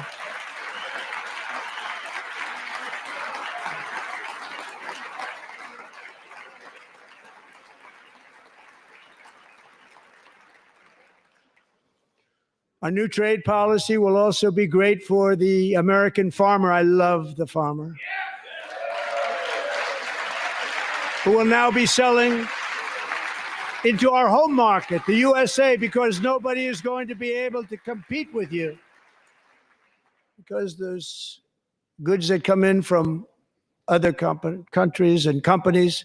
They're really in a bad position in so many different ways. They're uninspected.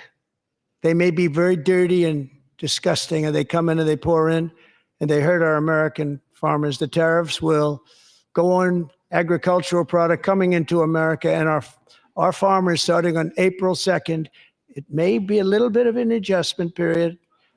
We had that before when I made the deal with China, $50 billion of purchases, and I said, just bear with me, and they did. They did. Probably have to bear with me again, and this will be even better. That was great.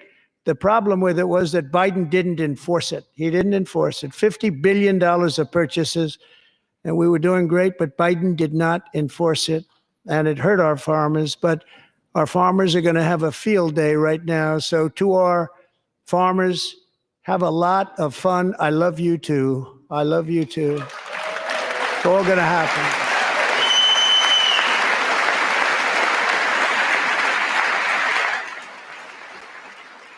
And I have also imposed a 25% tariff on foreign aluminum, copper, lumber, and steel, because if we don't have, as an example, steel and lots of other things, we don't have a military, and frankly, we just won't have a country very long.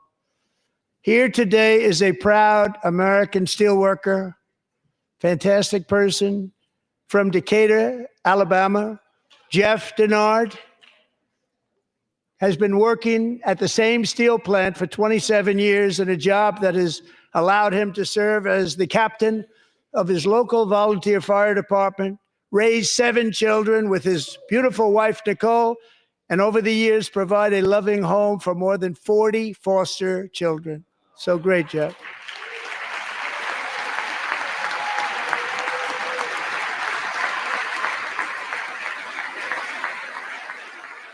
Thank you, Jeff. Thank you, Jeff.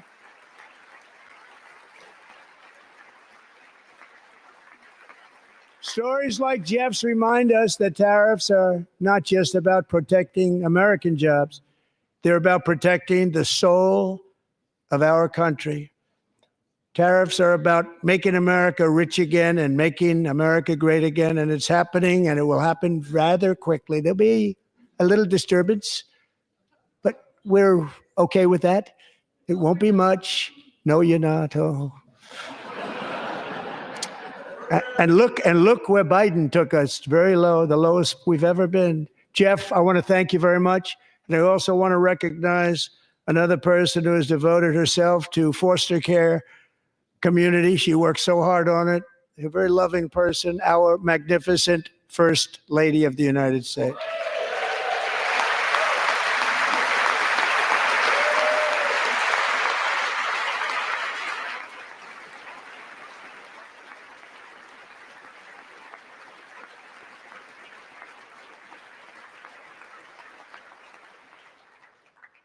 Melania's work has yielded incredible results, helping prepare our nation's future leaders as they enter the workforce.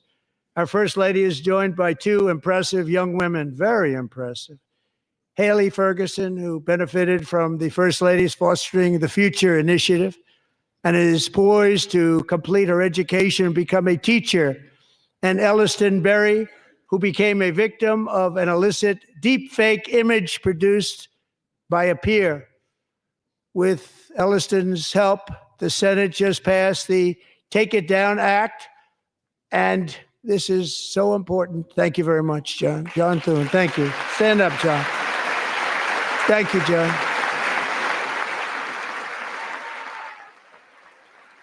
Thank you all very much.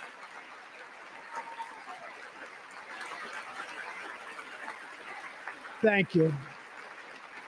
And thank you to John Thune and the Senate. Great job.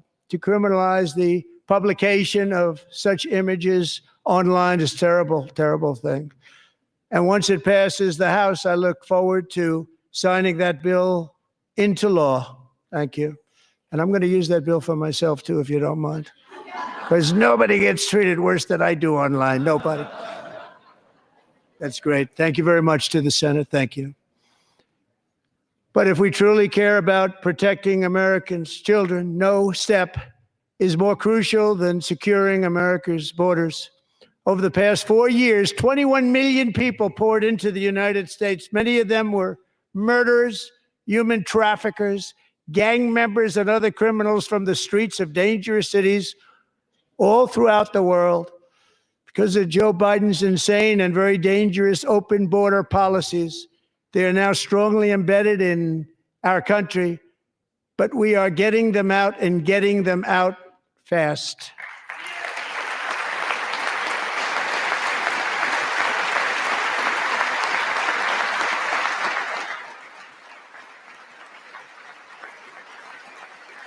And I want to thank Tom Homan and Christy. I want to thank you and Paul of Border Patrol. I want to thank you. What a job they've all done. Everybody, Border Patrol, ICE, law enforcement in general is incredible. We have to take care of our law enforcement. Have to.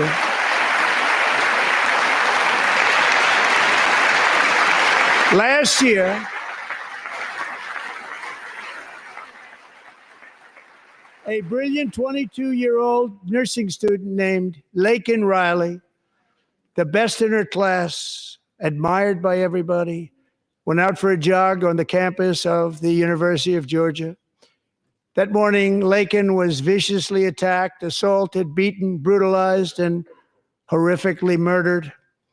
Laken was stolen from us by a savage illegal alien gang member who was arrested while trespassing across Biden's open southern border and then set loose into the United States under the heartless policies of that failed administration. It was indeed a failed administration.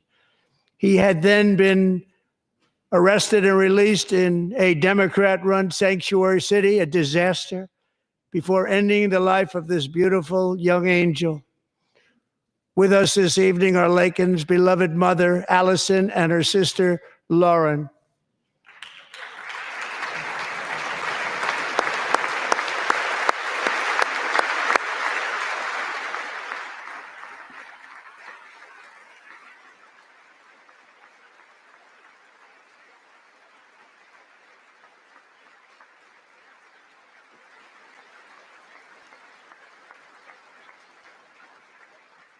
Last year, I told Laken's grieving parents that we would ensure their daughter would not have died in vain.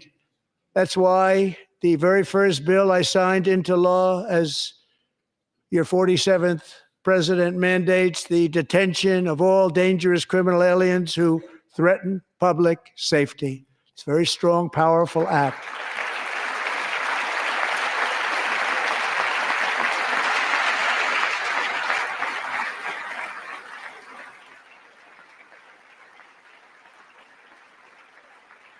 It's called the Laken-Riley Act. So Allison and Lauren, America will never, ever forget our beautiful Laken Hope Riley.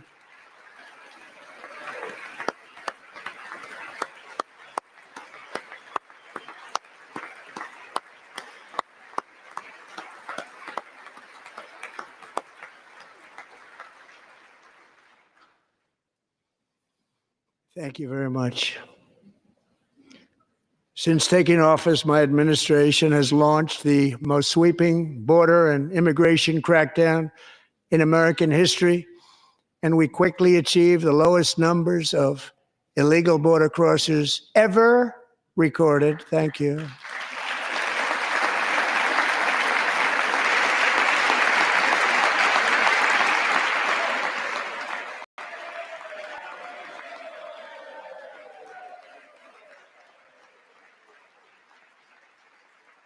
The media and our friends in the Democrat Party kept saying we needed new legislation. We must have legislation to secure the border. But it turned out that all we really needed was a new president.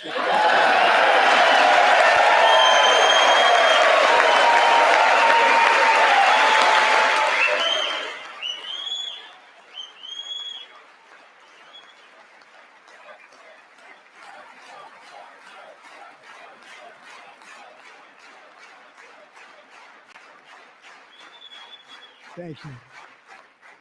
Joe Biden didn't just open our borders, he flew illegal aliens over them to overwhelm our schools, hospitals, and communities throughout the country. Entire towns like Aurora, Colorado, and Springfield, Ohio, buckled under the weight of the migrant occupation and corruption like nobody's ever seen before. Beautiful towns destroyed. Now, just as I promised in my inaugural address, we are achieving the great liberation of America.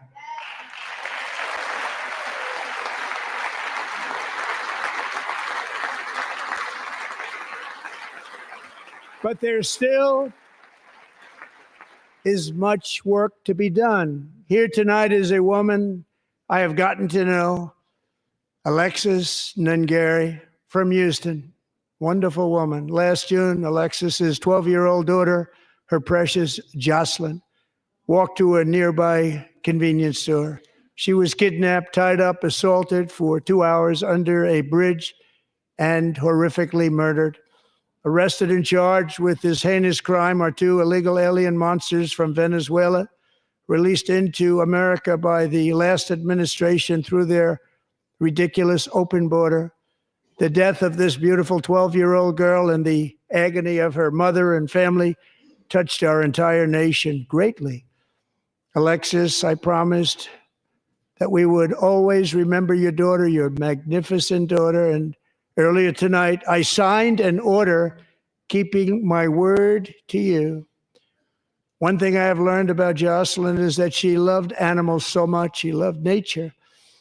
Across Galveston Bay, from where Jocelyn lived in Houston, you will find a magnificent national wildlife refuge, a pristine, peaceful, 34,000-acre sanctuary for all of God's creatures on the edge of the Gulf of America.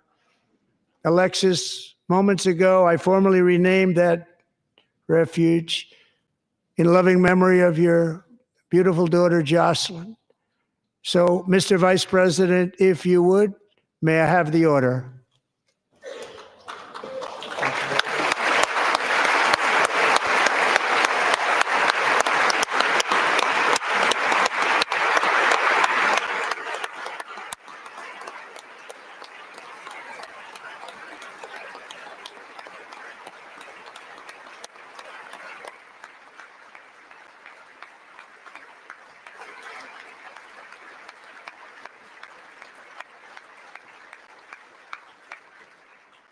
Thank you very much. All 3 savages charged with Jocelyn and Lakin's murders were members of the Venezuelan prison gang, the toughest gang, they say, in the world, known as Tren de Aragua. 2 weeks ago, I officially designated this gang, along with MS-13 and the bloodthirsty Mexican drug cartels, as foreign terrorist organizations.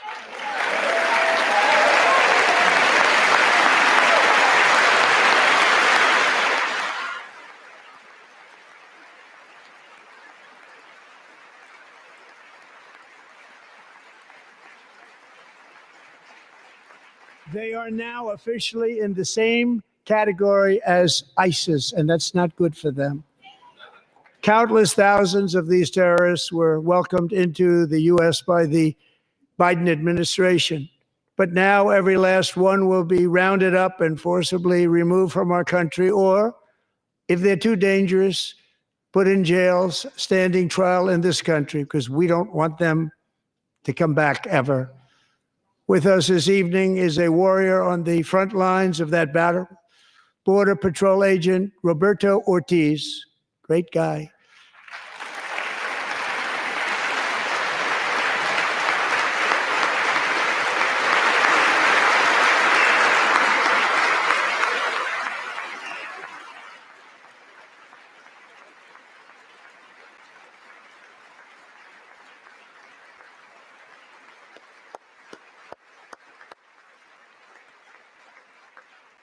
In January, Roberto and another agent were patrolling by the Rio Grande near an area known as Cartel Island. Doesn't sound too nice to me. When heavily armed gunmen started shooting at them, Roberto saw that his partner was totally exposed, at great danger, and he leapt into action, returning fire and providing crucial seconds for his fellow agent to seek safety, just barely.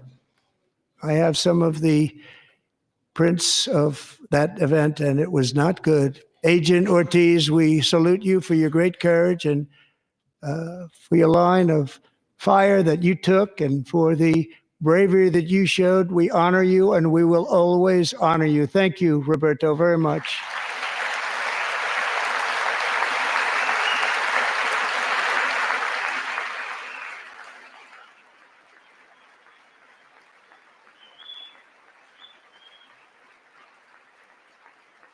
Thank you, Roberto. And I actually got to know him on my many calls to the border. He's a great, great gentleman.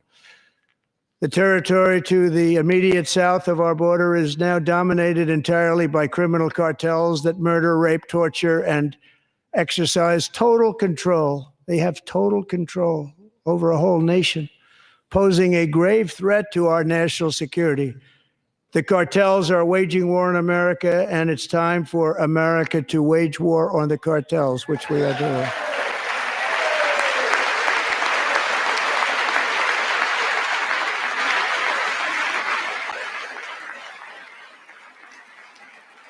Five nights ago, Mexican authorities, because of our tariff policies being imposed on them, think of this, handed over to us 29 of the biggest cartel leaders in their country. That has never happened before. They want to make us happy. First time ever. But we need Mexico and Canada to do much more than they've done, and they have to stop the fentanyl and drugs pouring into the USA. They're going to stop it. I have sent Congress a detailed funding request laying out exactly how we will eliminate these threats to protect our homeland and complete the largest deportation operation in American history, larger even than current record holder, President Dwight D. Eisenhower, a moderate man, but someone who believed very strongly in borders. Americans expect Congress to send me this funding without delay so I can sign it into law. So, Mr. Speaker, John Thune, both of you, I hope you're going to be able to do that, Mr. Speaker. Thank you. Mr. Leader, thank you. Thank you very much. And let's get it to me. I'll sign it so fast, you won't even believe it.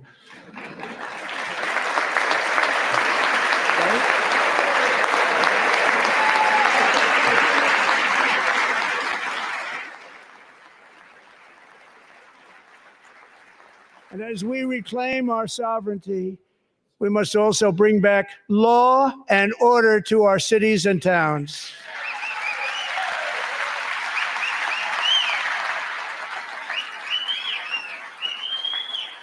In recent years, our justice system has been turned upside down by radical left lunatics.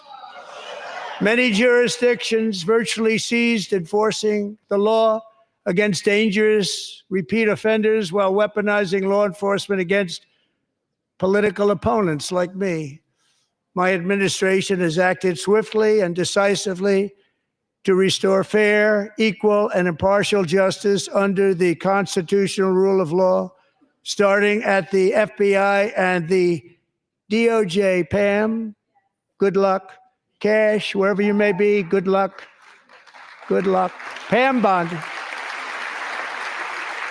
Good luck. So important. Going to do a great job. Cash, thank you. Thank you, Cash.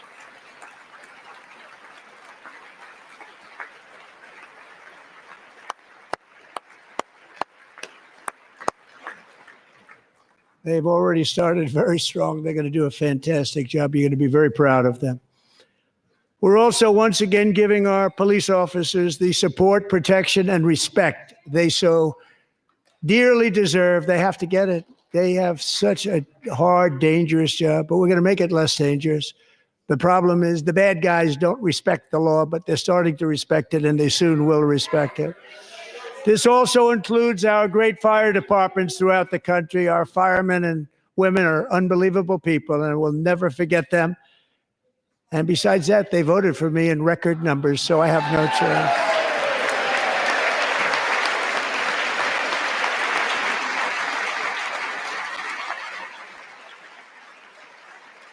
One year ago this month, 31-year-old New York police officer Jonathan Diller, unbelievably wonderful person and a great officer, was gunned down at a traffic stop on Long Island. I went to his funeral. The vicious criminal charged with his murder had 21 prior arrests, and they were rough arrests, too. He was a real bad one. The thug in the seat next to him had 14 prior arrests and went by the name of Killer. He was Killer. He killed other people, they say, a lot of them. I attended Officer Diller's service, and when I met his wife and one-year-old son, Ryan, it was very inspirational, actually. His widow's name is Stephanie, and she is here tonight. Stephanie, thank you very much, Stephanie. Thank you very much.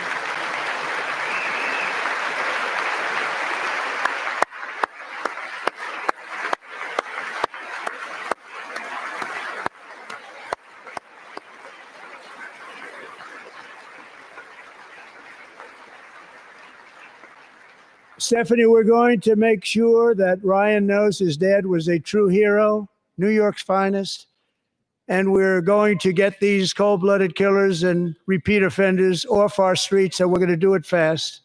Got to stop it. They get out with 28 arrests. They push people into subway trains. They hit people over the head, back of the head with baseball bats. We got to get them out of here. I've already signed an executive order requiring a mandatory death penalty for anyone who murders a police officer. And tonight I'm asking Congress to pass that policy into permanent law.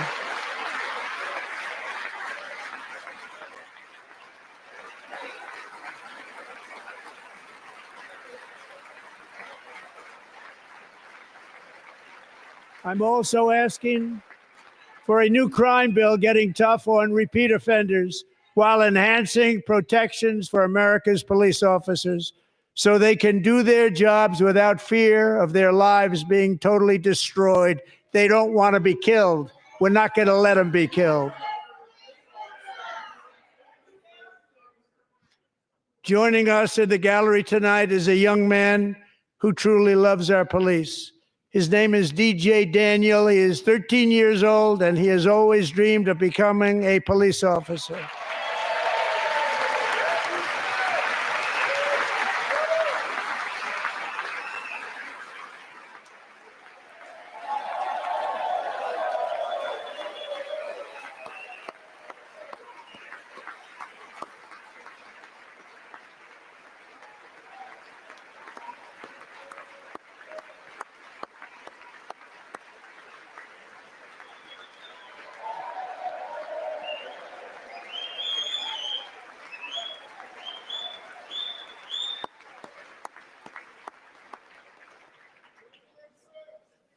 But in 2018, DJ was diagnosed with brain cancer. The doctors gave him 5 months at most to live. That was more than 6 years ago.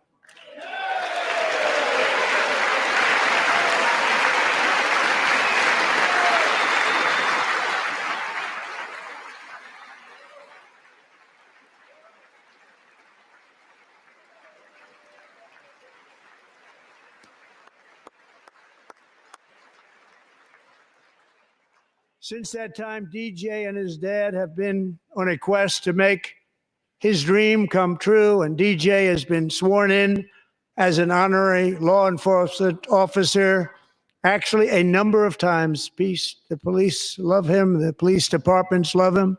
And tonight, DJ, we're going to do you the biggest honor of them all. I am asking our new Secret Service Director, Sean Curran, to officially make you an agent of the United States Secret Service.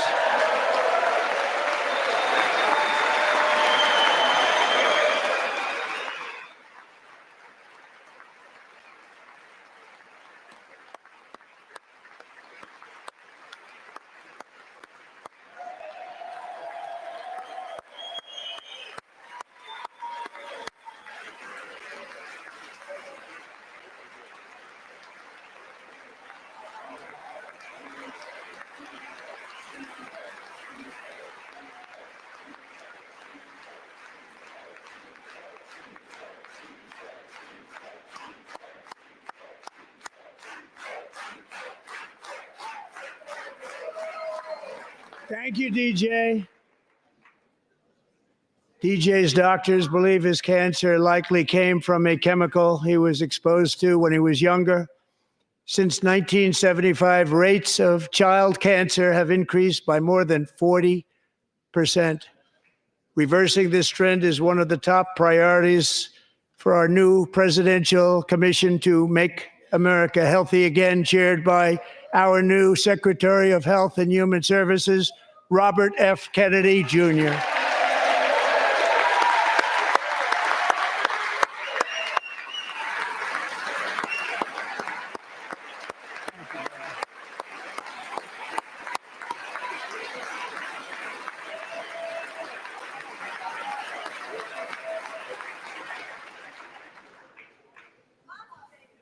With the name Kennedy, you would have thought everybody over here would have been cheering. How quickly they forget.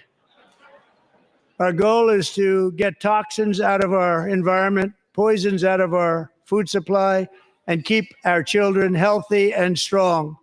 As an example, not long ago, and you can't even believe these numbers, 1 in 10,000 children had autism, 1 in 10,000. And now it's 1 in 36. There's something wrong. 1 in 36. Think of that.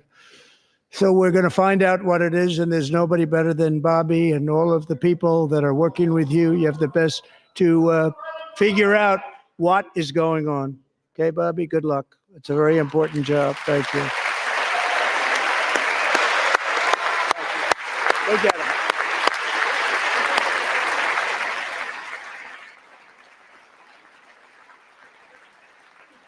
Thank you. My administration is also working to protect our children from toxic ideologies in our schools. A few years ago, January, Littlejohn and her husband discovered that their daughter's school had secretly socially transitioned their 13-year-old little girl. Teachers and administrators conspired to deceive January and her husband while encouraging her daughter to use a new name and pronouns.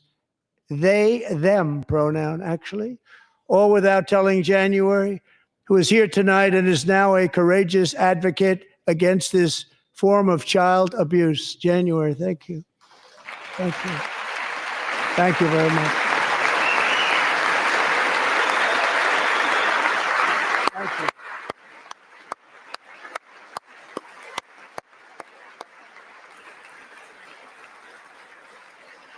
Thank you. Stories like this are why, shortly after taking office, I signed an executive order banning public schools from indoctrinating our children with transgender ideology.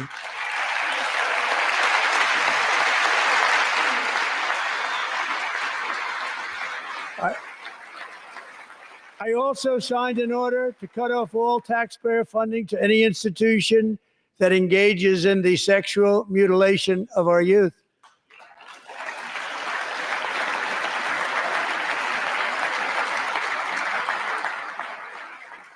And now I want Congress to pass a bill permanently banning and criminalizing sex changes on children and forever ending the lie that any child is trapped in the wrong body. This is a big lie.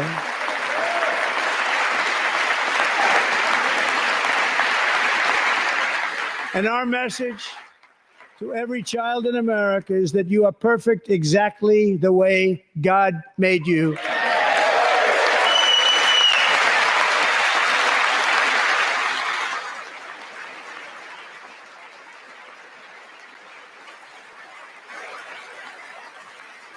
Because we're getting wokeness out of our schools and out of our military, and it's already out, and it's out of our society. We don't want it. Wokeness is trouble. Wokeness is bad. It's gone. It's gone. And we feel so much better for it, don't we? Don't we feel better? Our service members won't be activists and ideologues. They will be fighters and warriors. They will fight for our country. And Pete, congratulations. Secretary of Defense, congratulations.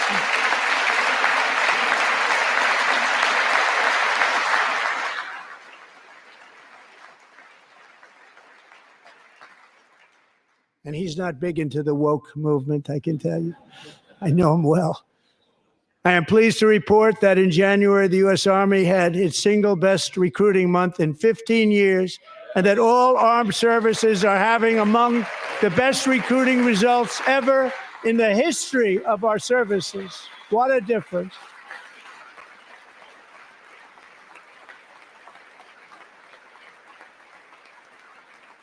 And you know, it was just a few months ago where the results were exactly the opposite. We couldn't recruit anywhere. We couldn't recruit.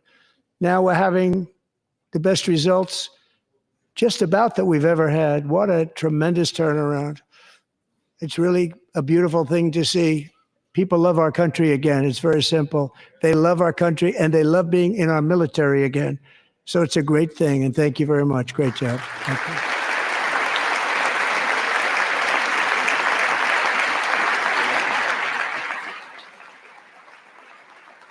We're joined tonight by a young man, Jason Hartley, who knows the weight of that call of duty. Jason's father, grandfather, and great-grandfather all wore the uniform. Jason tragically lost his dad, who was also a Los Angeles County Sheriff's deputy when he was just a boy, and now he wants to carry on the family legacy of service. Jason is a senior in high school, a six-letter varsity athlete, a really good athlete, they say, a brilliant student with a 4.46, that's good, GPA. And his greatest dream is to attend the U.S. Military Academy at West Point.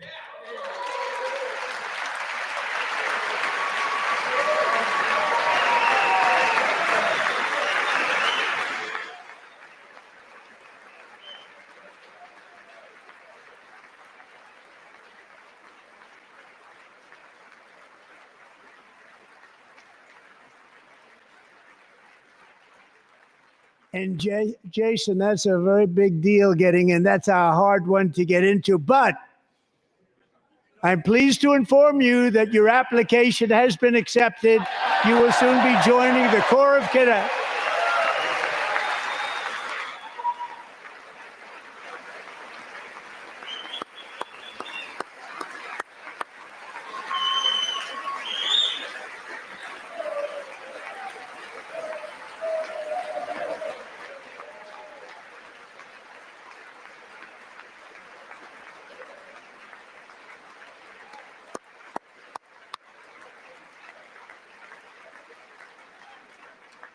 Thank you. Jason, you're going to be on the long gray line, Jason. As Commander-in-Chief, my focus is on building the most powerful military of the future. As a first step, I'm asking Congress to fund a state-of-the-art Golden Dome missile defense shield to protect our homeland, all made in the USA.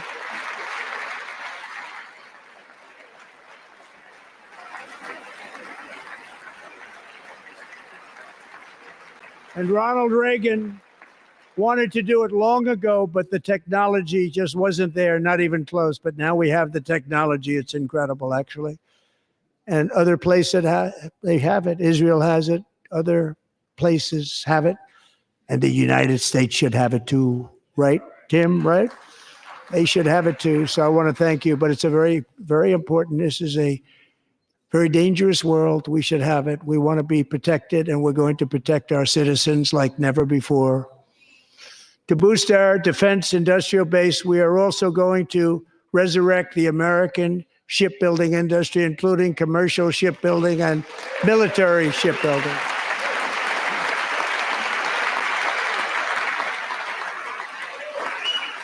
And for that purpose, I am announcing tonight that we will create a new Office of Shipbuilding in the White House and offer special tax incentives to bring this industry home to America where it belongs. We used to make so many ships. We don't make them anymore very much, but we're going to make them very fast, very soon. It will have a huge impact. To further enhance our national security, my administration will be reclaiming the Panama Canal, and we've already started doing it.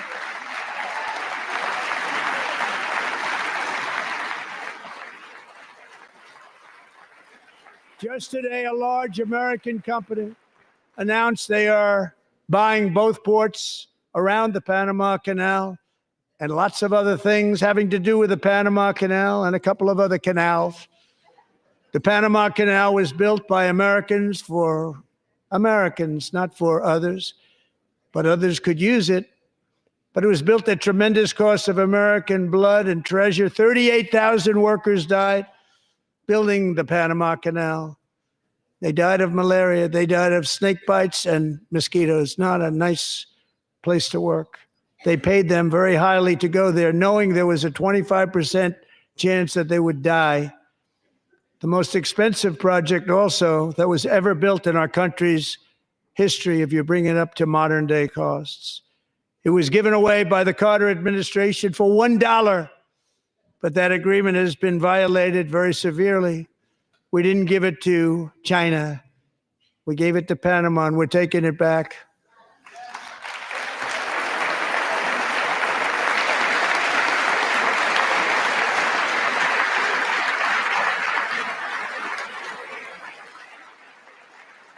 And we have Marco Rubio in charge. Good luck, Marco. Now, we know who to blame if anything goes wrong. Marco's been amazing, and he's going to do a great job. Think of it. He got 100 votes. You know, he was approved with actually 99, but the 100th was this gentleman, and I feel very certain. So let's assume he got 100 votes. And I'm either very, very happy about that or I'm very concerned about it.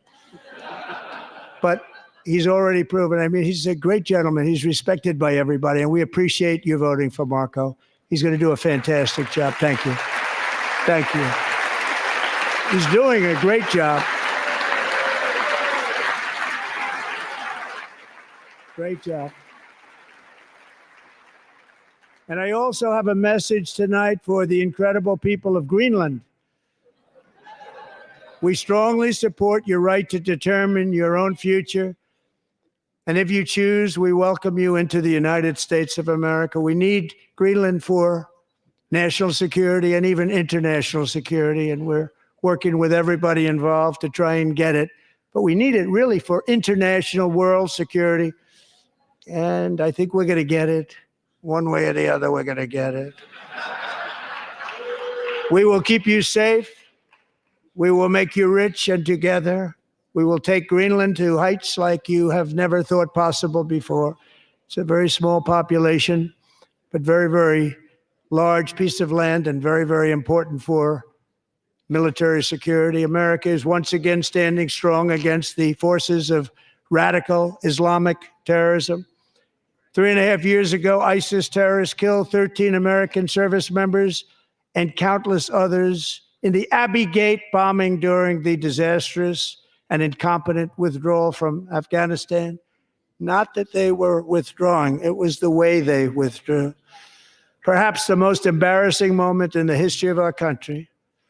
Tonight, I am pleased to announce that we have just apprehended the top terrorist responsible for that atrocity, and he is right now on his way here to face the swift sword of American justice.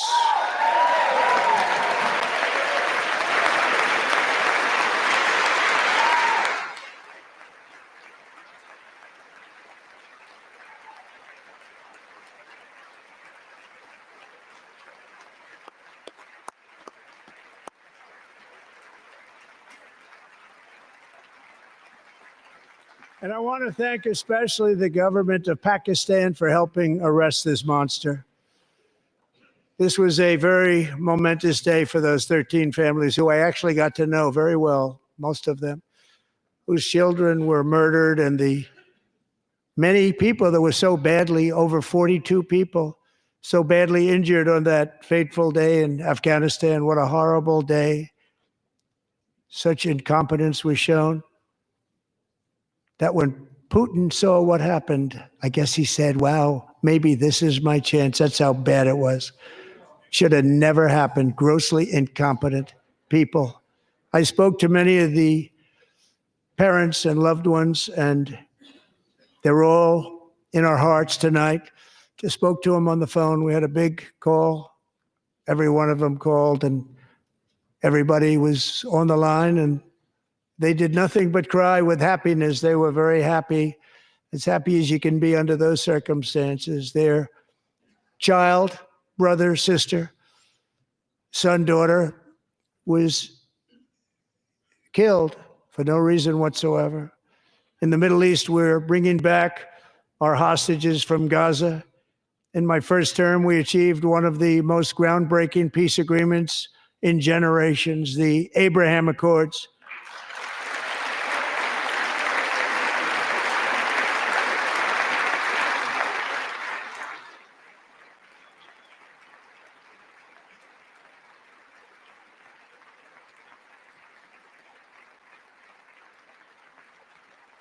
And now we're going to build on that foundation to create a more peaceful and prosperous future for the entire region. A lot of things are happening in the Middle East. People have been talking about that so much lately with everything going on with Ukraine and Russia.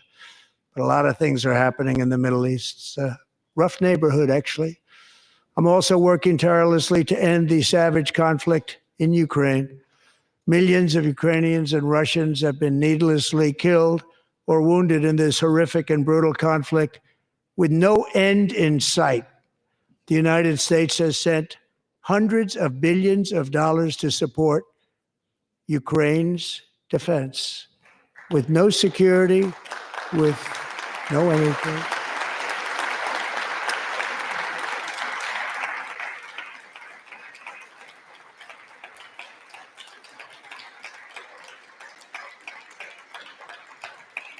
Do you want to keep it going for another 5 years? Yeah, you would say Pocahontas says yes.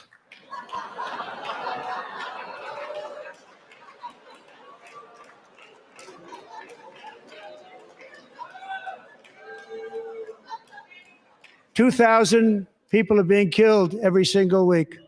More than that. They're Russian young people. They're Ukrainian young people. They're not Americans, but I want it to stop. Meanwhile, Europe has sadly spent more money buying Russian oil and gas than they have spent on defending Ukraine, by far. Think of that.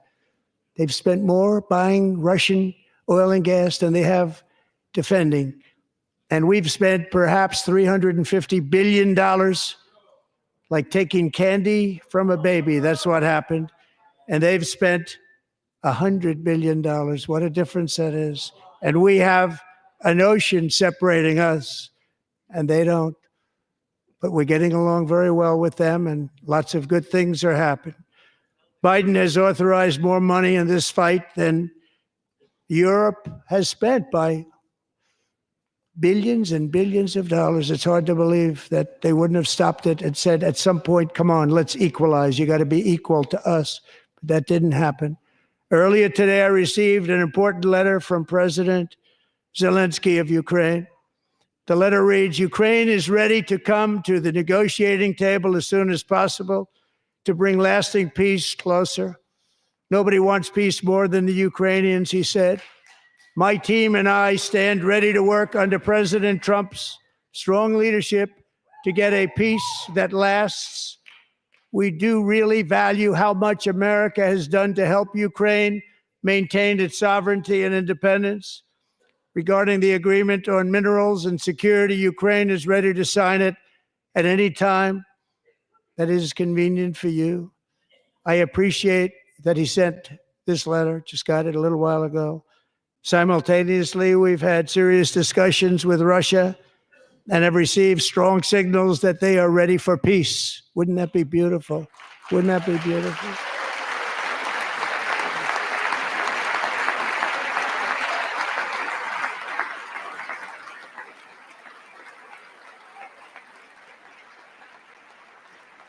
Wouldn't that be beautiful?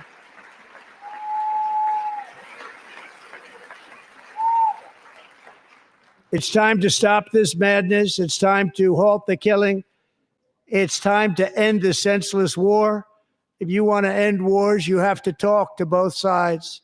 Nearly 4 years ago, amid rising tensions, a history teacher named Mark Fogel was detained in Russia and sentenced to 14 years in a penal colony. Rough stuff. The previous administration barely lifted a finger to help him. They knew he was innocent, but they had no idea where to begin.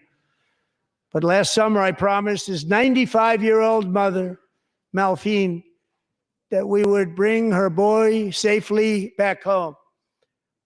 After 22 days in office, I did just that, and they are here tonight.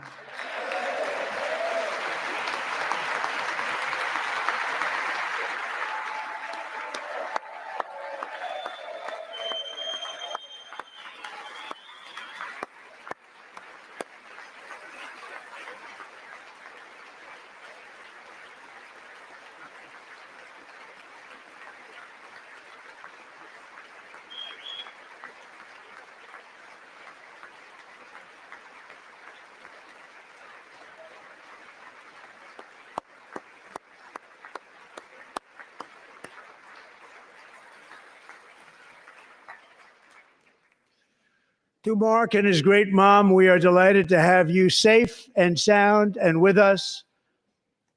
As fate would have it, Mark Fogel was born in a small rural town in Butler, Pennsylvania. Have you heard of it? Where his mother has lived for the past 78 years. I just happened to go there last July 13th for a rally. That was not pleasant. And that is where I met his beautiful mom right before I walked onto that stage. And I told her I would not forget what she said about her son.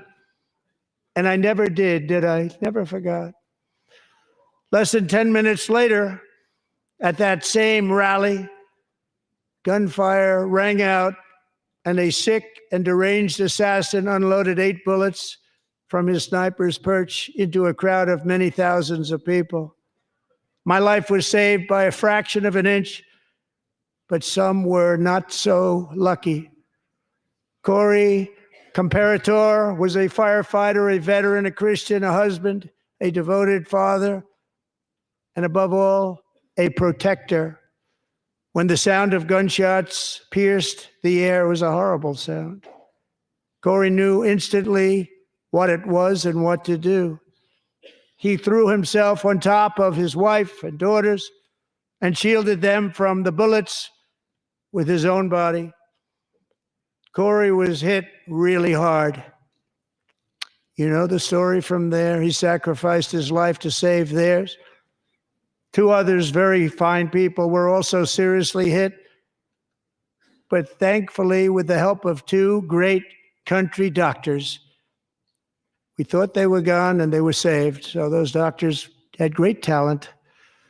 We're joined by Corey's wife, Helen, who was his high school sweetheart, and their 2 beloved daughters, Allison and Kaylee. Thank you.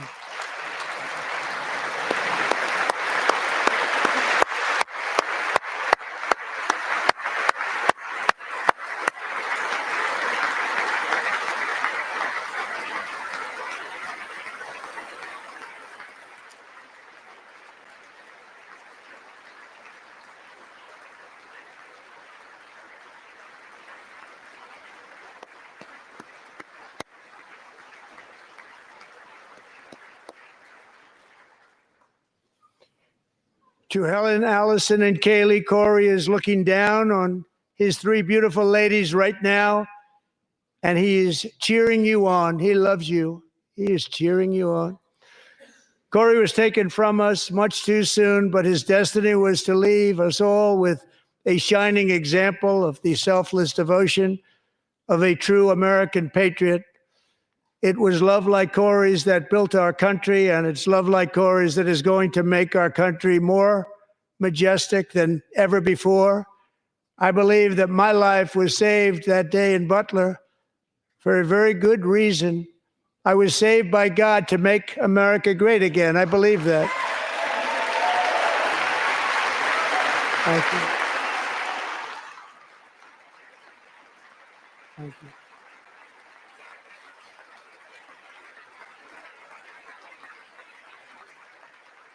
Thank you.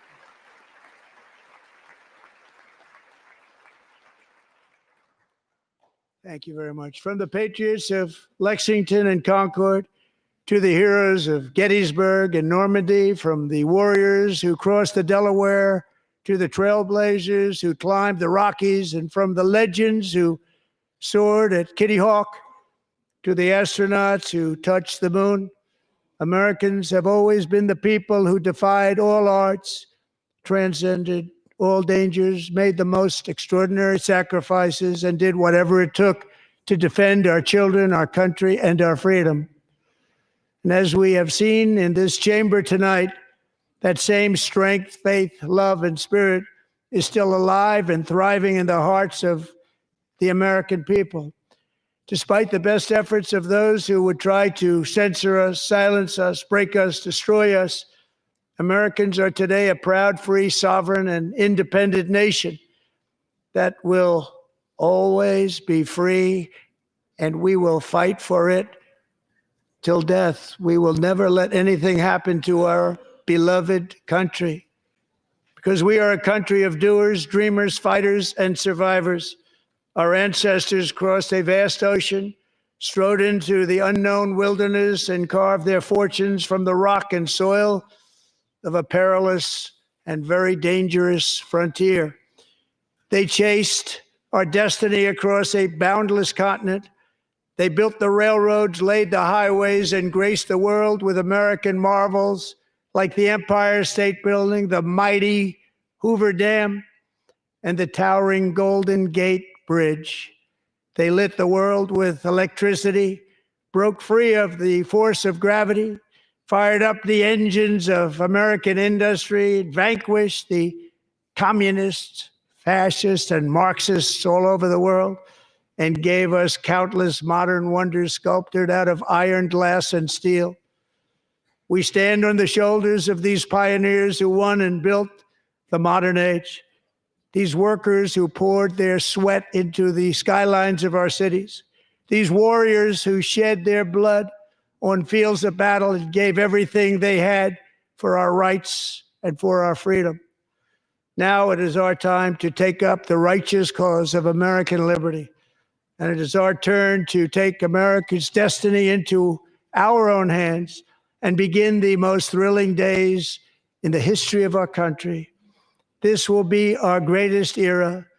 With God's help, over the next 4 years, we are going to lead this nation even higher, and we are going to forge the freest, most advanced, most dynamic, and most dominant civilization ever to exist on the face of this earth.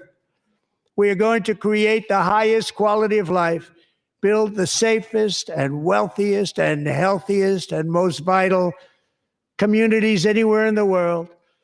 We are going to conquer the vast frontiers of science, and we are going to lead humanity into space and plant the American flag on the planet Mars and even far beyond.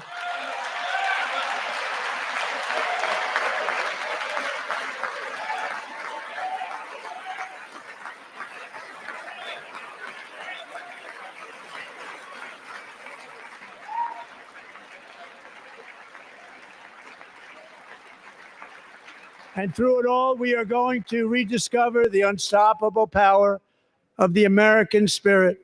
And we are going to renew unlimited promise of the American dream. Every single day, we will stand up and we will fight, fight, fight for the country our citizens believe in and for the country our people deserve.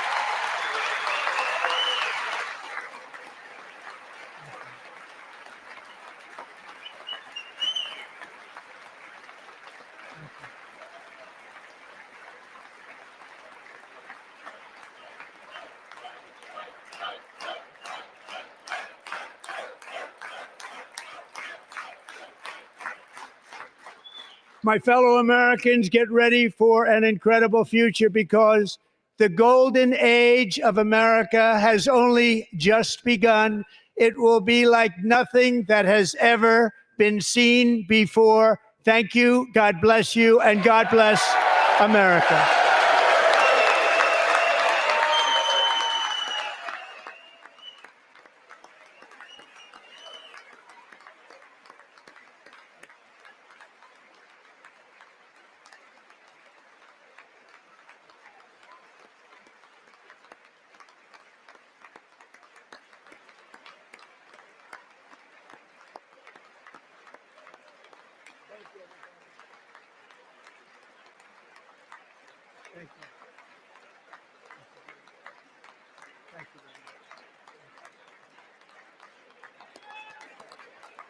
Thank you very much.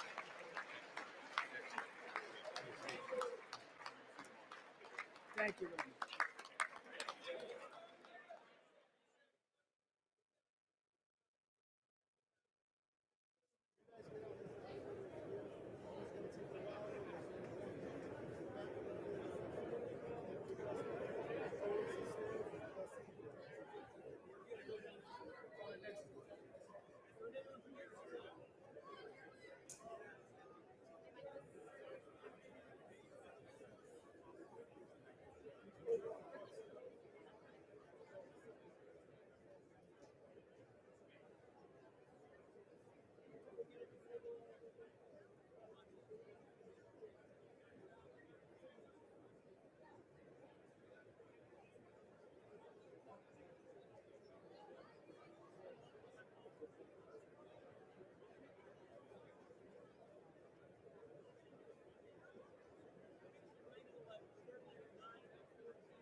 You have been watching President Donald Trump's joint address to Congress, which just concluded in the U.S. House chamber. He is still making his way out of the House, being greeted by lawmakers following the speech. But just in case it comes up quickly, I want to let you know that next up, we expect to hear the Democratic response from Senator Alyssa Slotkin of Michigan. We'll be bringing you those remarks as soon as they begin. But for now, we are still seeing President Trump making his way out of the chamber. Many of these lawmakers who have been listening to him now hoping to get that selfie. Some of them may, as they do at the State of the Union, may be having him sign copies of his remarks. Sometimes we see that. The It's a chair little bit hard declares to the tell. joint session of the two houses now dissolved. There's Speaker Mike Johnson officially calling an end to these proceedings. I'm still here with Josh Boak, and Josh, we'll talk maybe a little bit later after the Democratic response, dive a little bit deeper into the president's remarks. But one thing that's notable to see how empty this chamber already is, with many of the Democrats who had stuck around. Some of them did leave during the president's remarks, but we saw a pretty swift move toward the exits from a lot of members of the opposition party. Right. They exited fast. And President Trump's speech was really focused at that MAGA red meat. So it's not surprising that Democrats wanted to get out of the room. We saw repeatedly President Trump essentially kind of daring them to clap, whether that was for DJ Daniel, the cancer survivor who was sworn into the Secret Service, or Mexico bringing in cartel members. Trump was clearly trying to say that Democrats weren't on his side. Now, Democrats in their defense are going to say, look, his policies aren't delivering the results he's promising. Definitely some of those heartstrings moments, though, as you mentioned, when especially there were children. There was a young man in there who the president said had been admitted to West Point, a young man desirous of an appointment to that military academy. So those kinds of moments, as you say, maybe kind of daring the other side.